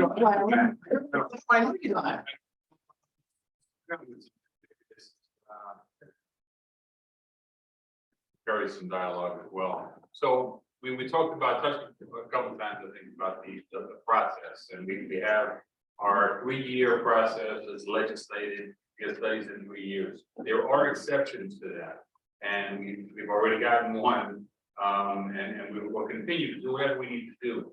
But there is a 10-year window that basically Congress says, you start a study, basically it starts when you sign that agreement. You end the study when the chief's report is signed. After 10 years, there is no more time. So that it becomes a concern for us. We have to manage our time in a way to make sure that whatever exceptions that we're offering, that we can still complete the study within the 10 years. As it is now, as briefed out, we're scheduled to complete the study in 2024.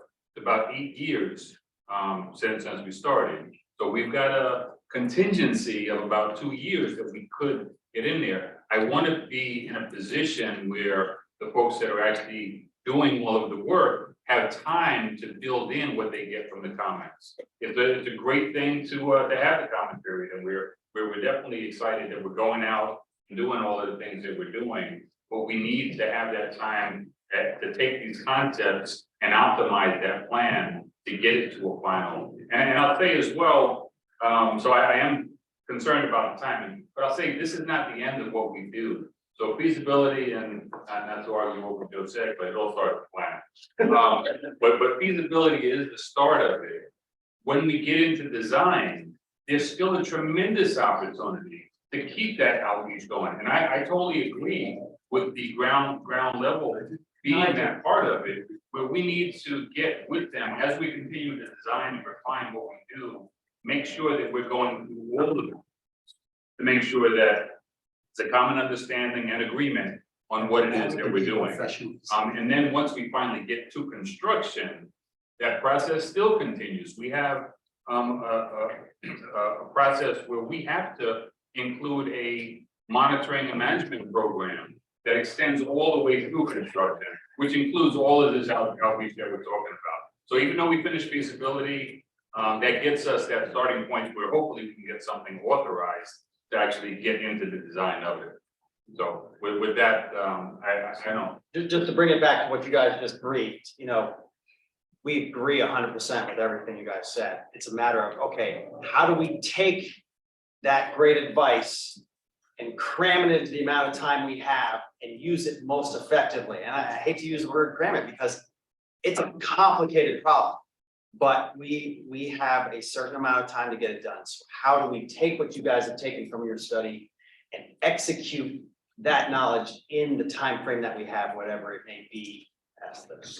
Now that I realize there's a whiteboard underneath the screen, I can use a few professional facilitator approaches. What I'd like to do is anybody just throw up your hand if there's something that you didn't see or didn't hear in the presentation today that you think we ought to be doing. I'll write it down and we'll, Michael, go to you second. Ma'am, you had your hand up first. And if it wasn't to give me one thing for the board, you had your hand up, so comment. Sure. You are having trouble finding staff, but presumably there's money for that staff. Could some of that money be allocated to the environmental justice and community groups to do some of the tool work? I know moving the budget categories is hard, but it would seem easy and match the severe underfunding and operational constraints and also that long-term type of issue. You know, that's a quick answer. I like to say anything 10 possible. 1 year, commit for 5 years. Yeah, Per year. knowing the authorities that we have, when we are given money and what we are and are not allowed to do with it. That, tell me if I'm wrong, that's a bridge too far for this particular project, but that doesn't mean we can't push it as a possibility in the future. no, he's absolutely right. I mean, we have a process and it pretty much combines advertising and competing for whatever we do on the civil work project side. So it's a really tight thing that we try to do. There's a little bit more flexibility when we do the research, where they can go to academies a little bit more easily. Maybe there is some opportunity, but I'm gonna go with that for now. Yeah, we're seeking this opportunity in other things, just trying to be able to give money to another government agency, to another federal agency. We struggle to do and have been told we cannot. Getting into an actual nonprofit or something like that is going to be extremely difficult. And I'll just say again, it might not be within the confines of this civil works study, but there could be opportunities where that door could be open, where within our agency, I'll say, there might be some areas. I won't close the door completely and I'll let it go. But this is how these things start. We bring it up and say, you know, in after action reviews or in discussions on this is, golly, wouldn't it be great if we could give money to NGOs? But this is when it comes back to the elected members. We take direction from Congress. You know how easy it is? Congress decided we want the Corps to be able to give money to NGOs. They write it into law. Boom, I follow what Congress says. They come out and a word that says, Corps, you can give money to NGOs. I'm giving money to NGOs. But that's got to get past Congress. Oh, go ahead. There's also perhaps some nuance in there in terms of granting is very hard. It's very hard for us to give lump sum money, but there are in some cases interesting administrative mechanics we can use to collaborate. So for instance, if someone works for a state entity or a city entity, they could potentially work with the court through an interagency personnel agreement. And there are clever administrative tricks, but that is the person joining our team for X amount of time agreed upon by two agencies. So the person has to have on the government hat in order to play that game. It doesn't have to be the federal government. It can be a state or a local government, but that's an example where it's very challenging for us to lump sum money, but there may be other mechanics if people were So if you have a non-federal partner, if one of your non-federal partners partnered with a university could then act as an intermediary. Sure. That could be potentially opportunity. Okay, Cliff, we're doing that, I think, on some of the Fire Island work where University of Virginia is doing some doing research based on some of the endangered species stuff that we're. There are ways to reach into academia to have. Giving them money though? Right, Or they do it. Food, fish, and wildlife. We're giving it through Department of the Interior. Interior. Mike, you had a comment. Do you consider this project to be subject to the Justice 40 initiative where 40% of the benefits of public works projects need to go to disadvantaged communities? And if so, what do you include within the 40%? And can some of it go to community benefits that may not be directly related to this project, such as storm drainage? A great question for our planners who are working this. Yeah, so I'll say we're kind of approaching what that means and getting the direction from our headquarters as to what we do, but it's been seen not project specific, but more programmatic as to what that Justice 40 means. Not every project needs to have those metrics in place. And not necessarily that we could take some of that and put it to other mission areas where we really don't have the mission. So say, like I said, with the combined sewage outflows, if that's not necessarily our mission, we can't tie that in to doing things. If there are things that we could invest in areas, and I think as Cheryl pointed out, I mean, this project does hit many of the areas that we're talking about. And I think it does a great thing. And Olivia hit as well. When we talk about the residual risks of what a barrier might do, but if that barrier is not in place, then a lot of those EJ communities are impacted by that, if you want to say blue sky flooding or the nuisance flooding that occurs. And those are the things that we're addressing within this whole program. So there are many parts of it that it's, I think your numbers were 68% that where we're hitting those EJ communities, 63%. Well, but so will the fact that there's this Justice 40 requirement have any effect on the way the project is done? I'd like to say that we are meeting the intent of Justice 40. But my question is, will it have any effect on the way the project is done? Or are you just saying that since a bunch of the areas that will be protected are disadvantaged, that counts and that satisfies your 40% requirement? I believe so. All of this is going to be subject to a lot of our reviews going up to our higher ed headquarters. And our secretary will have his inputs as to what this means, because he's definitely directing us as to what we need to do. It does go to the issue of, is it a meaningful commitment? Intentionality. That's Justice 40. There is an opportunity after the draft report, and that right now we've got lines on the map. And then next phase, we're gonna be moving those lines on the map. And benefits to environmental justice communities will be one of the considerations as we're adjusting our alignments, you know, not just for height, but also location. And so we may extend an alignment to capture those benefits around the community, perhaps not, even if our national economic development benefits don't indicate that we do. But I should also add that anytime we deviate from recommending something according to the maximizing the national GDP, we do have to request a waiver. So it's possible, it just introduces more steps into the process. So can I just ask a follow-up on, you talk about the mapping.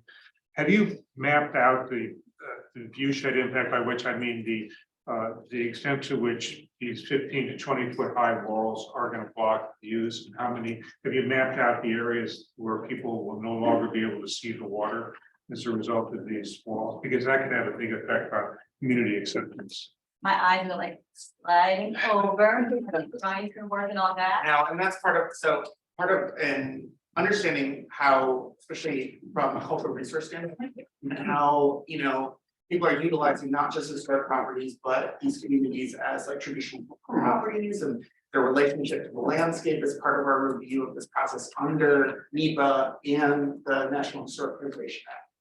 And we've started analyzing through subcontractors and where we can start to look at how construction of these features impact specifically historic properties, and then within that larger component of cultural resources.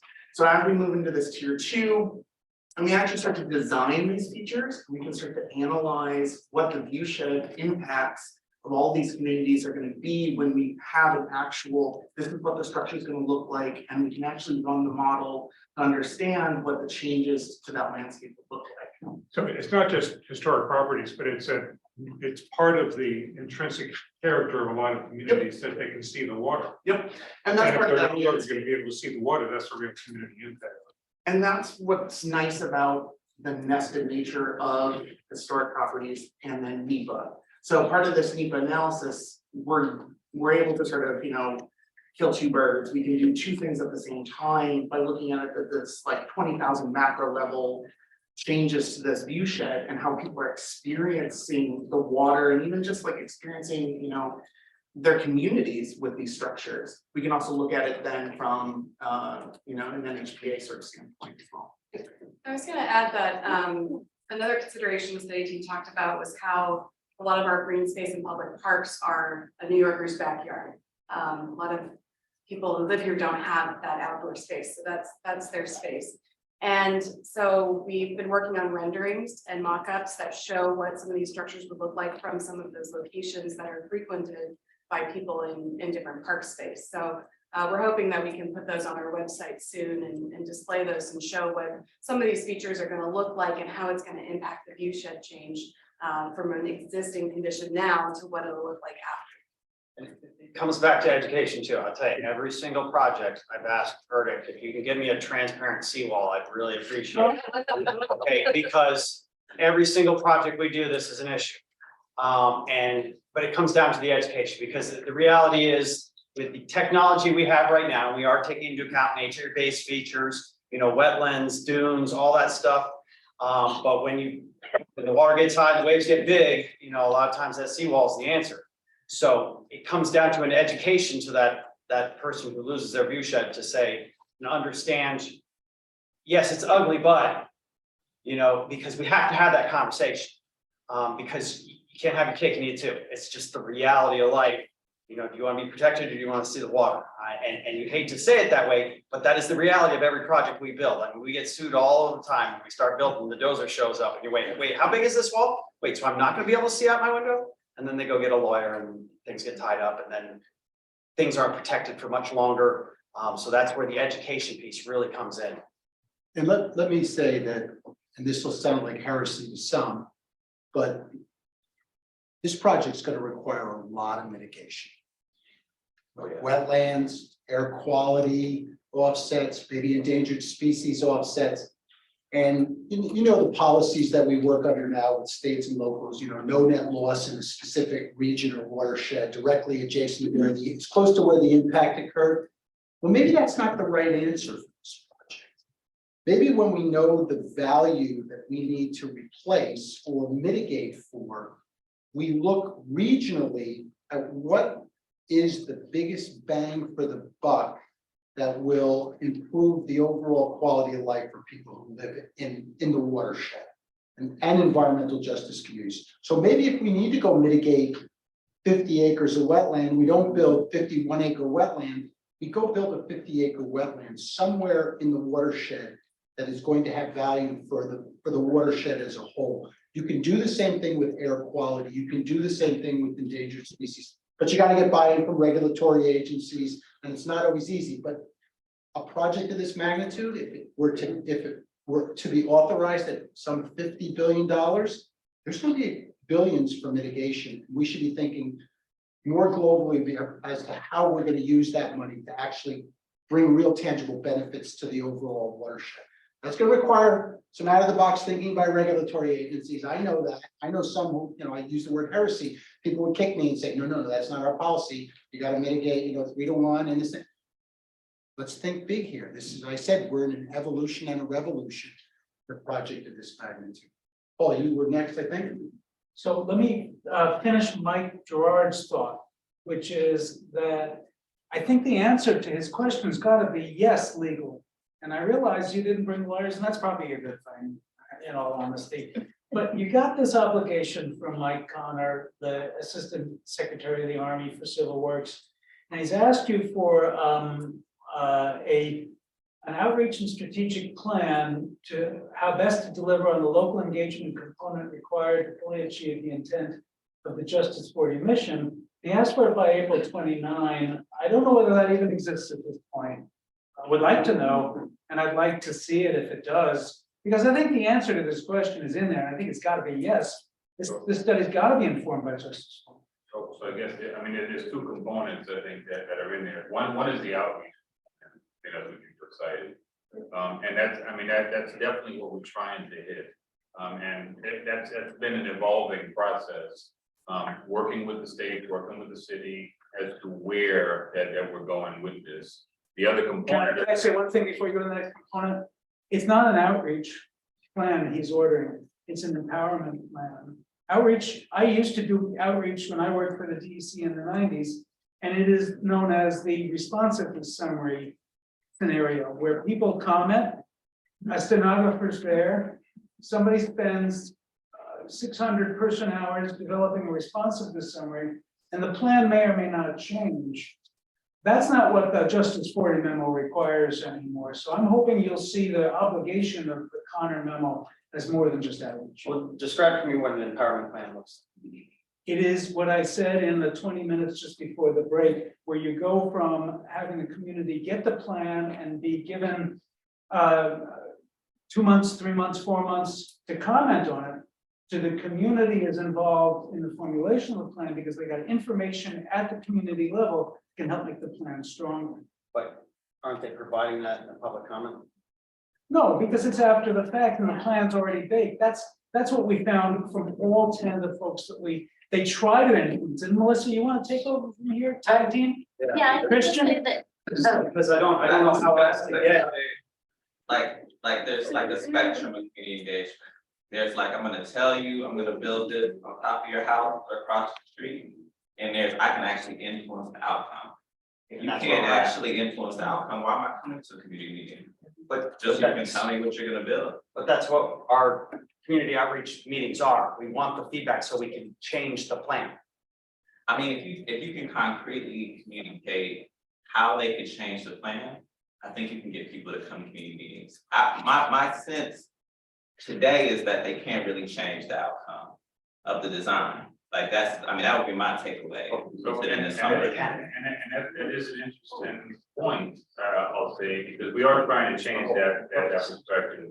And I'll say to one of the comments, I mean, if there is an environmental justice community that we missed in this process, I'd love to know it. And I would be willing to say, hey, we've got to take that back to the drawing board and figure this out. If they've been suffering from coastal storm risk damages, then they definitely should be part of this equation. And that's the part of it that I think they do have, that we all do have the opportunity to say, hey, did we miss something in what we're doing? Let's try and fix that. So when we go out to these communities, it is looking for that approach, and even for the folks that are being impacted by viewshed. Where are we doing that? And is there something that we can reconsider in the design of doing this where it's not as impacted? Can I just give you an example from my own research? So my research is with grassroots environmental justice group in New York City, and I've been doing a lot of work on the North Shore of Staten Island, where there's a lot of Army Corps projects up there, especially harbor deepening. And so there's an upcoming harbor deepening project. The local EJ groups have come out. They've been doing a lot of interacting, and maybe some of you are involved in that project. The history is that the last harbor deepening project, people felt that the foundations of their homes got cracked and there was a lot of damage that they thought was going to be compensated. It was never compensated. So there's a lot of mistrust going into it, right? And feeling that their concerns were not being taken seriously. But they're still coming out, because the harbor deepening really affects, they know exactly how it affects them, they've been through it. There's also a remediation of a radioactive site, right, around in the same local area. So there were concerns that those things were going to happen at the same time, and it felt like the community members felt like they had to bring that up because it was like the projects were siloed. And then I know that they've been asking for some mitigation through parkland. And because a lot of trees have been chopped down around there, not the Army Corps, but you know, they have asked for mitigation measures that aren't materializing so far. So there's just a lot of mistrust. And so the reason people I think aren't coming out is because they don't really feel like their concerns are taken and that they give these public comments and they don't know what. So what we really need to do at the end of this is point out, we changed this, we changed that, we changed this. Yeah. I don't think we've ever had that follow, because the reality is, we will get a 10,000 change requests, okay? We can change 1,000 of them, but we've got 9,000 people that are gonna be pissed off. Right, okay, so we need to do a better job of communicating what we changed after the fact, because we are not holding these meetings to tell people what we're doing. We're telling you, here's the tentative plan. Tell us what we need to change or do differently. Are we going to take into account and incorporate every single request? Absolutely not. It's not possible. I mean, it's not possible. It's not. Okay, so we have to find out which ones give us the greatest benefit that covers the full gamut of environmental, social, economic, all those aspects. And it can't just be the social aspect. It has to cover everything. So we have to find those good ideas that meet all of those requirements. And it's not going to be all of them. So there's always going to be a group that doesn't get what they have. And let me say this. So the Staten Island radioactive site, you know, I'm a New Yorker, a lot of New Yorkers here as part of the Corps. We've been trying to do this project for way too long. And I won't tell you what I did with the NGO. We kind of played the game under the radar to get attention to this. And we've now got it agreed by Department of Energy and cleaned up. And we're going to do the work in the spring. Took way too long, but we wanted to get this done. But the blasting issue is another really interesting issue, because when we blast in a place like the Kilbane Col, within 1,500 feet, we go out with notices to every property owner and we say, hey, we're going to be blasting. We've got all the safety measures. We're using so much explosive. We've got seismographs and everything. We're going to monitor the heck out of it. But every once in a while, you know, if something were to go wrong, we want to be prepared to work with the homeowner if they can demonstrate that there's been damage. So what we ask them, this is, you talked about trust. What we ask them is, we want to come out and we want to do a pre-inspection of your property if you're worried about the blasting. Less than 10% of folks take us up on that at all. And then we get the call and we go out and, you know, we have consultants and blast experts and the team goes out, we read all the seismographs around the property. They were all well below the standard. And then we go to the home and there's, you know, there's an inch of moss in the crack that, you know, so it's a trust both ways thing. But we want to do better at that. We want property owners to trust that if we're coming out to take, you know, information, you know, on their home, maybe we take the video, right, and we document that we've taken the video and we hand them the video. And we say, bring us back the video. You don't trust that you think we're going to use it for some secret, you know, project. It's unfortunate, but that is something that we really do need to try to work on, is building the trust in the community. We were out monthly when we were blasted in the Kilbane Col. And it was the same thing. They were about the same 10 people would come, they would listen to us, it was professional, but they couldn't get any other members of the community. And then we read about it in the paper, people are squawking, and some of them never even approached us. They just said, oh yeah, I got damage, you know, it's the darn federal government, and they never came forward. But we can do better. What if is there a way you can provide people with the parameters of which things are changeable? Like, because I think if there are specific areas where they can comment most effectively, and you know, just sort of straightforward with them about what can and can't be changed, like what is already a done deal and what isn't. I'll say everything's on the table. I mean, like Everything's on we've got an entirely different group that wants an entirely different plan. But that's on the table. But it has to work. If we can't find ways to change our economic justification and the science doesn't play out to that other plan, then it really doesn't. Then we have at least the comment to respond back to say, this is why we stuck with it this way. The thing that we have on the website, I think it's a really good tool that people can dive into a little bit, and that story map, where they can see where the project is in their area. I mean, it's a lot of granularity, but there are lines on the map that show what would be in their area, so they can actually comment and say, I need this to be adjusted in a certain way, or I don't want that in my area, and I want something else. To that end, I would suggest that with groups like this, comments about process and about large scale mechanics are great from citizens that live nearby. If they can say this stretch of wall should be half a block over because of this, that is far more useful from a design perspective.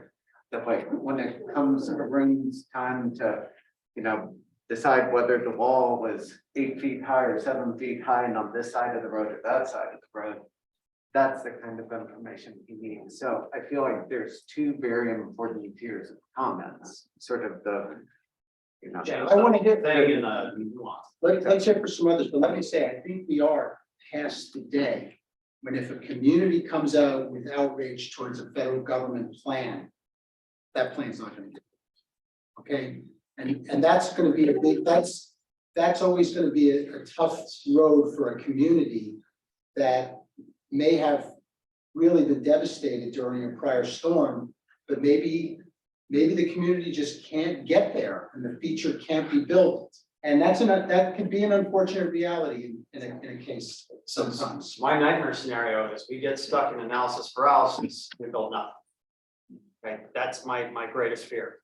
We try to meet all the needs and concerns of everyone, and we never get there, and we build nothing. So it's balancing that outreach and empowerment with actually getting something done. And that's tough. Okay. There's got to be a way to address the mismatch resource or timescales, because it's heartening that you want feedback that would change the plan. But this is a 3-year, $20 million study, right? So the community just doesn't have the time by January 6th to say, well, here's our plan. Right. We're going to do this. How can they get funded personally? So I'm going to go back to Congress here, and I want to remind everyone, we talk about empowering a community. And we live in a democracy. The community is empowered to elect their leaders that represent them at the local, state, and federal level. Okay, we cannot forget those elected leaders and their role in doing this. That's why we take direction from Congress. Congress has told us, you got 3 years. The elected leaders from these communities had a say and a voice in the legislation of it. Whether or not they agreed with it or not is another thing, but just understand that that is in there. So what we're talking about doing is adding another level of bringing, a more inclusive feedback, and that's what we're trying to do. But always remember, you have an outlet through your elected leaders to press them for these things. Like I said, I'm a good soldier. I take direction and I follow it. Congress says you shall do this, you will be done in 3 years. I gather the team, we're going to make this happen as best as we can. We're going to talk to as many people as we can in the time that we have, and then we're going to get it done. And it may not be the perfect solution, but it's going to be a solution, because I don't want us to build nothing. Just a quick follow-up to the conversation that was happening here before, like your response, you said what can change, and the response was everything's on the table. But it's that it goes back to that trust issue. So a lot of the reason that the communities are not engaging with you is because they don't trust that it's going to change. You said you need the follow-up to point out to them what has changed. That's true. But in order to get them to the table in the limited amount of time that you have available, you may need, it may be helpful to do some of that work ahead of time and actually target communities with a message, maybe working with a single community leader, maybe relying on some of your academic partners. Develop tailored messages for communities saying, in your community, here are some examples of the things that we may be able to change. If these, like, we're actually looking to change things. here are some examples of what we may be able to change. If these don't speak to you, come back to us with something else, but that already, you know, that way of entering the conversation communicates that you're willing to change. And there's just a second piece to that, that in order for communities to be able to engage with that, they have to have a very concrete understanding, like on the ground, in what they're looking at. What is it that they're going to be looking at that's actually happening? This goes back to a conversation that was happening up here, coming up with mock-ups of where that wall is, how high it is, what am I seeing outside my window. I don't know to what extent you've already, you know, given that kind of representation to communities, but when you're approaching them, trying to get them to the table, it's really important to have that out already, because otherwise it's too abstract. A picture says 1,000 words. We try to do that. So one of the things that I've asked the working group to do for us, pro bono here, is to reach out to these communities, and as we have these public meetings, come back to us with guidance. Okay, you're going to the Bronx. This is what they're concerned about. They're going to want to hear about this. They're going to want to hear about, everybody's concerned about the tie-in on the wall. We're going to want to hear about this because we want them to be tailored briefs. So, you know, just folks in Brooklyn don't care about what's happening in Staten Island. We're not going to waste our time briefing that. All right, so we're looking for that help to determine exactly what each community is concerned with, so we can tailor that discussion and add to that potentially. Hey, you know, we're not definitive on exactly where this wall goes. If you go anywhere in this general area, and somebody can say, well, you know, that's a really popular park, and that would cut off that park if you just moved it over one thing, then we'd be like, this is great, we can do that. I just learned we have 8 minutes before a class is coming in here, so I want to hear from folks. And then Lionel, and then we have Nell. And then, wait, You got about a minute each, and we're trying to, we want to hear from them. A couple of points that are not questions, but yes, nature-based solutions are great questions. What does it actually look like, and how can we help you visualize that so that we can combine hard and soft infrastructure? One comment. Comment two, you keep pointing people to the storyboard, to the story map. It is illegible. It is completely illegible. You need to work with maybe academics, maybe local community organizations to visualize what this actually looks like and create tools at that point three, rather than just going to a meeting and asking for a response. How can you actually open it up a little bit? And to Christian's point earlier, move beyond just asking for placating, essentially, in practice, not in intent. The community by asking for just a quick response to something they can barely understand. These presentations are great to us, but some of us can barely understand what's going on. We're supposed to experts. All right, so coming to the table, if there's no funding to resource communities to do this work themselves, coming to the table with other tools that are more interactive, that are more legible, that are more intelligible, is critical to be able to get any kind of feedback. And maybe that begins to open up some of those avenues. And these public meetings, they can't understand something to begin with, and they have to respond within the context of 90 minutes. They're not going to be able to do it in an informed manner. They're going to feel disempowered. They're going to go home, and they're not going to give you the feedback. so we just get to brief. We also set up panels all the way around the room and have experts standing next to the panel and have discussions with people. So somebody can point out and say, my house is right here. This wall ties in here. What's that going to look like? And we have one-on-one conversations as part of those public meetings. So it's not just a talk at you. I've been there. I'm just saying that is not enough. Story that I was gonna add that at our public meetings that are coming up soon, we're actually gonna do a workstation as well, where our videographers sit down with people from the public. They can come up, they can type their address or neighborhood into the story map. We can help them navigate through it and look at what those cities look like. And then the olive branch that I'll put out there is that to the extent that we can, definitely a crowd, I'm sure, Trenton, Columbia, and Rutgers and elsewhere, if we can host some sessions that maybe are recorded, maybe are in communities in partnership, especially if we get an extension and we have more time and capacity to think about how we fit this into our academic calendars, into our research, then maybe we can be partners in actually getting better feedback in a way that isn't just talk and response. That'd be, I mean, if you guys, if you were at the public meeting as well, and you could help us, I mean, because we go back to funding, I'll go back to funding. I can say that as talk to your congressman. I have the amount of money that I have.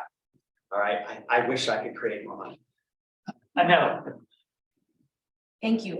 So I wanted to ask about the multiple benefits of some of these projects. You mentioned earlier that, you know, you'll make space for somebody fishing, but can it be like a greenway? Can it be a flood wall that has multiple benefits, that has a bike lane, or, you know, that's well integrated into a park in the community? Is that things that you're considering as part of it?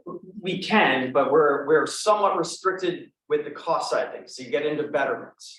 Okay, we have the task. Congress gives us an amount of money to build this protection. Okay, if that costs more, then that becomes an issue. But if we can do it within the design and within that amount, oh yeah, we're gonna do it. Yeah, I think generally the answer to that question is yes. Yes. Okay. You know, right now, we have recently authorized, or we're about to authorize in the Word bill, we expect next month, the next harbor deepening. We've made a commitment already on that project that we will use all of the dredge material beneficial. We're gonna put rocket fishing reefs, we're gonna put sand on beaches, we're gonna build wetlands, we're gonna do a whole host of things to get multiple purposes out of that project. We also, in the last Word, authorized the Hudson River Estuary Environmental Restoration Study. And we right now today are designing environmental restoration projects in the Bronx River by the Bronx Zoo, Jamaica Bay, we're designing oyster reefs and other Flushing Bay, other projects right now that are going to be going on at the same time as all of this is going on. So we are absolutely going to look for opportunities where we can combine things to get the multitude of purposes that are important here. You know, resiliency being, you know, maybe the priority, but you know, we want a healthy environment. We want all the other features that come with a good quality. Getting back to the money side of things too.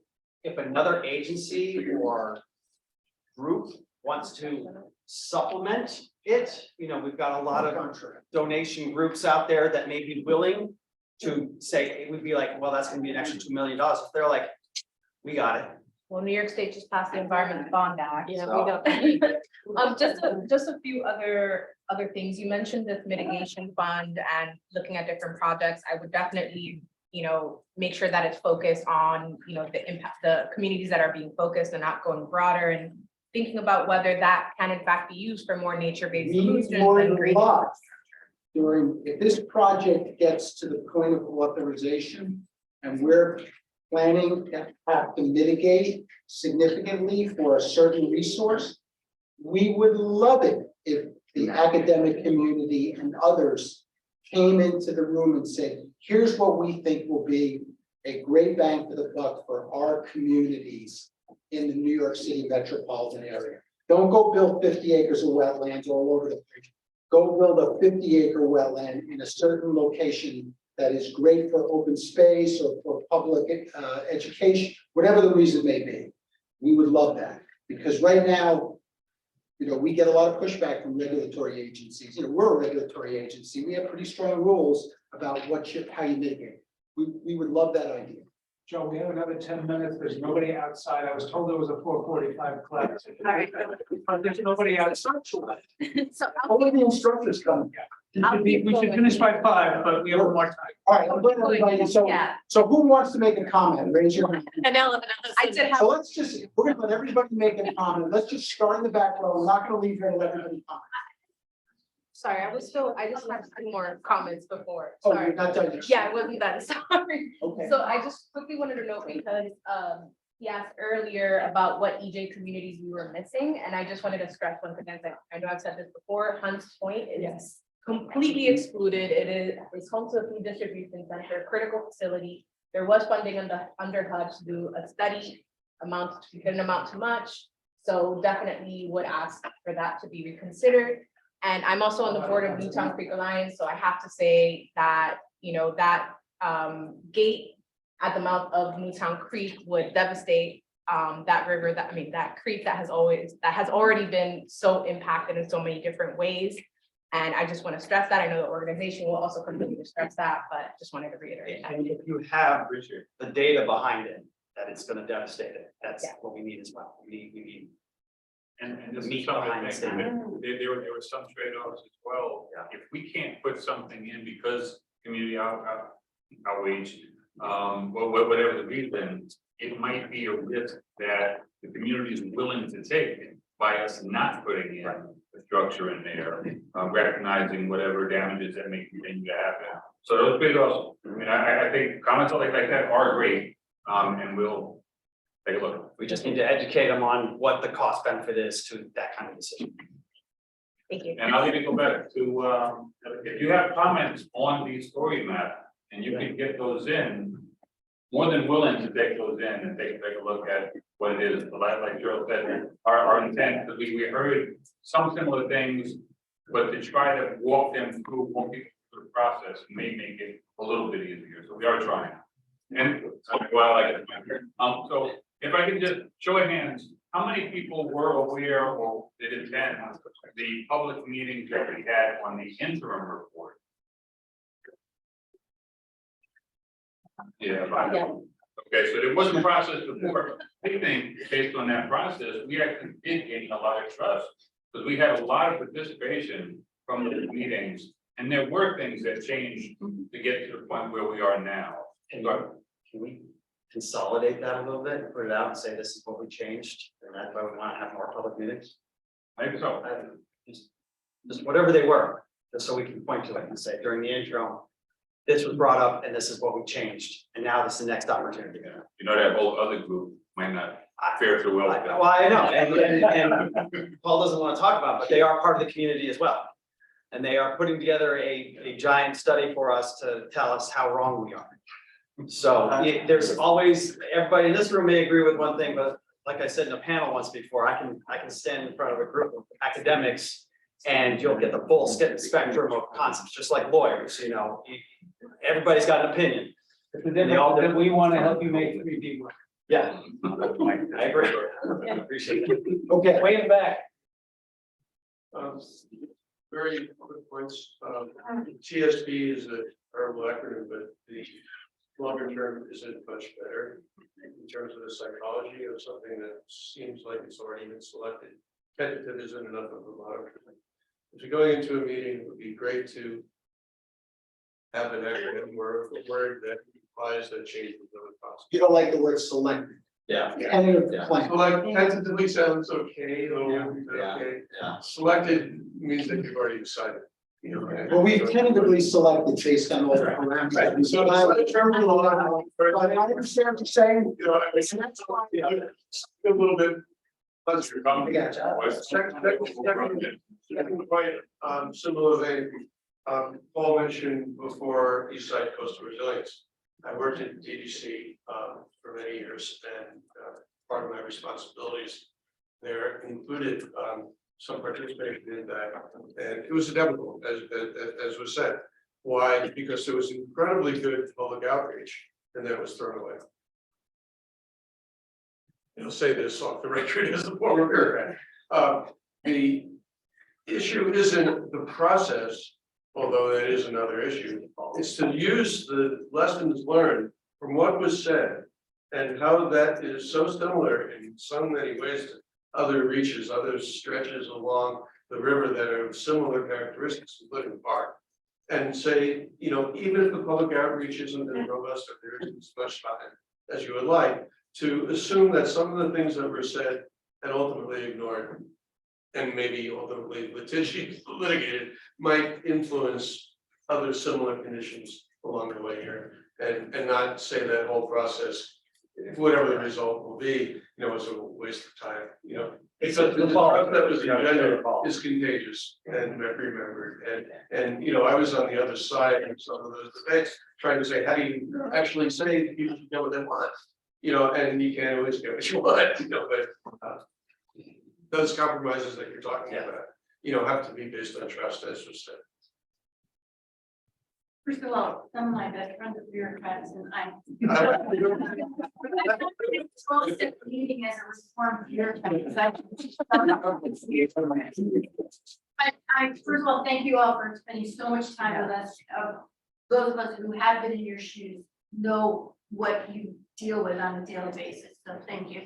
My question is, what's the extent to which you might be interested in working with us, universities, Columbia, Rutgers, New School, whomever, on modeling? And I know, Arun, you and I have had a little bit of back and forth. on joint rainfall surge events, extreme events, but I've talked to, you know, master scientists, and students of recent history.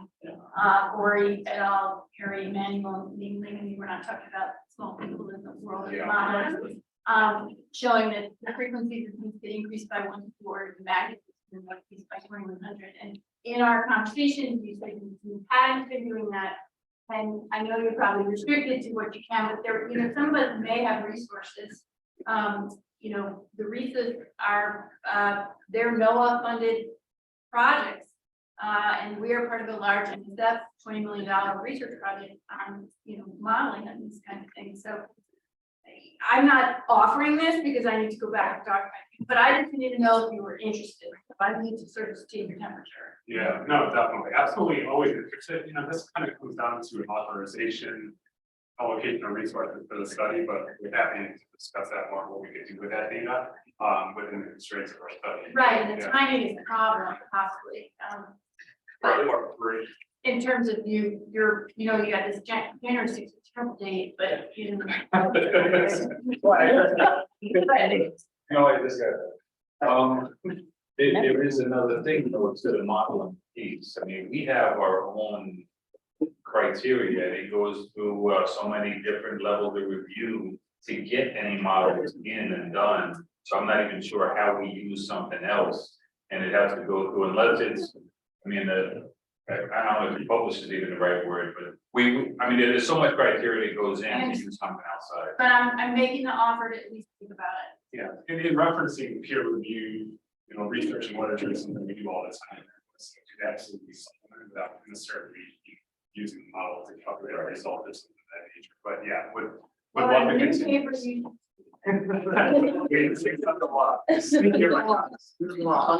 On the environmental impacts and effects side, I accept your offer. Our code's online. Please look at, start modifying it, send it back to me, fix all the things I did wrong. Like, please help. All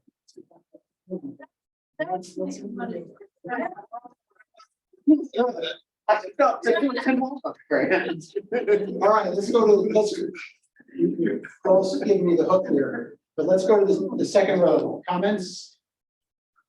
Comments? Okay, third row here. Close, which one? Your row. Comment? Yeah, I have more thought. I think it's a. I'm sitting here and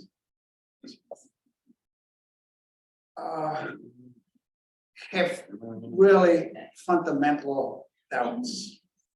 And the fundamental doubts is that I heard the word a lot. At the end of it, we have to construct something.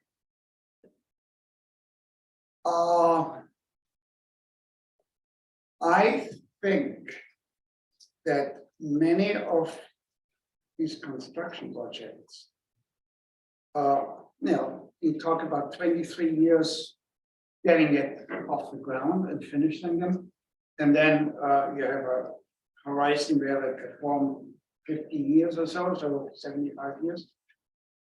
That we will find ourselves as a society in a place where we said, oh, we spend all this money protecting ourselves, but the non-structural resiliency components have been really neglected. And you can't use this word, managed retreat or strategic relocation. But how much thought is going into text where certain relocations of communities really would be extremely helpful? It's a great question. No, and we've done a lot of it. And when we talk about the non-structural, we debate. We haven't talked here about that at all. But you can do It is part of the study. We have strong structural measures in study that include buyouts and home raisings and those. And kind of what methods. work would it take with communities to help them to come to a. Right. So there's two ways to do it. Retreat. One is the government abandons the community to the point where they don't see a future horizon for getting a I don't think resiliency. that's quite compatible with the environmental justice. Right. Right, but even with the environmental justice 40 initiative, there can be scenarios where the cost is so far beyond the benefit. And I don't have all the detail in front of me, but if you've got 10 houses and it's gonna take $1 billion, you should buy those homes. If the people say, no, go away, then you have to manage that. And anyway, that's the one way. The second way is a proactive managed retreat, where the government identifies that the community and the benefit of removing the community is such that it is worth the government's investment to negotiate with those property owners to essentially buy them out of those properties. And then the government, when in a good place, can actually use those properties to enhance resiliency or enhance the environment. It's very difficult. And that's Now there is a class. Minute you see a student come through the door, you know there's a class that's about to start. Which brings us back to, go ahead. Go ahead. Oh, first of all, anything you want to put up there that we're gonna take a picture of. Go ahead, just take it. I just want to make sure that this point that the community's made about, like, some of them have done their own coastal resiliency work and have real things they really want to see. Like, if there was a way, now that they're mostly mapped out, if you could just overlay and say, hey, maybe there are some things we could integrate. To the public meeting, send them to us. Yeah, but there's a way Get to, them to us. okay, there's a way to just do that overlay maybe as So well. in order, That could be helpful. Yeah. It needs to be a balance between we need to help you help us and you need to help us help you. Right, so when we come to the public meeting, have the overlay there or have the design. We don't have time for. so We have to look this up there. Yeah, okay. And we really want to do this. Challenge is in that layer, we can see ours, we can see the federal. So I'm very familiar with what it's like to have 60 seconds left in the class. I will tell you that I will do the following. We will distribute the results of today's conversation. I'm going to just end with the next step that we propose. The public outreach team should meet the needs, debrief, prepare notes, and address questions. You should convene the HATS Environment Climate Justice Working Group, and you should adopt the best practices and count on us to support you. And the last thing I want to say is I hope you know that my team here is as passionate about getting this done and done right as you are. And that we're all in the same room. And the last thing I want to say is I want to thank Paul for contacting me. I think they're big commitments, so very worthwhile, but let me offer, as we walk out the door, if you want that detailed technical brief, where you can ask questions of the technical team, Bryce and the project delivery team are ready and willing to do that. So just reach out, anybody, they'll spend an hour with you if you want that, and you can ask real detailed technical questions. So we will end the recording. Thank you all for coming. One thing.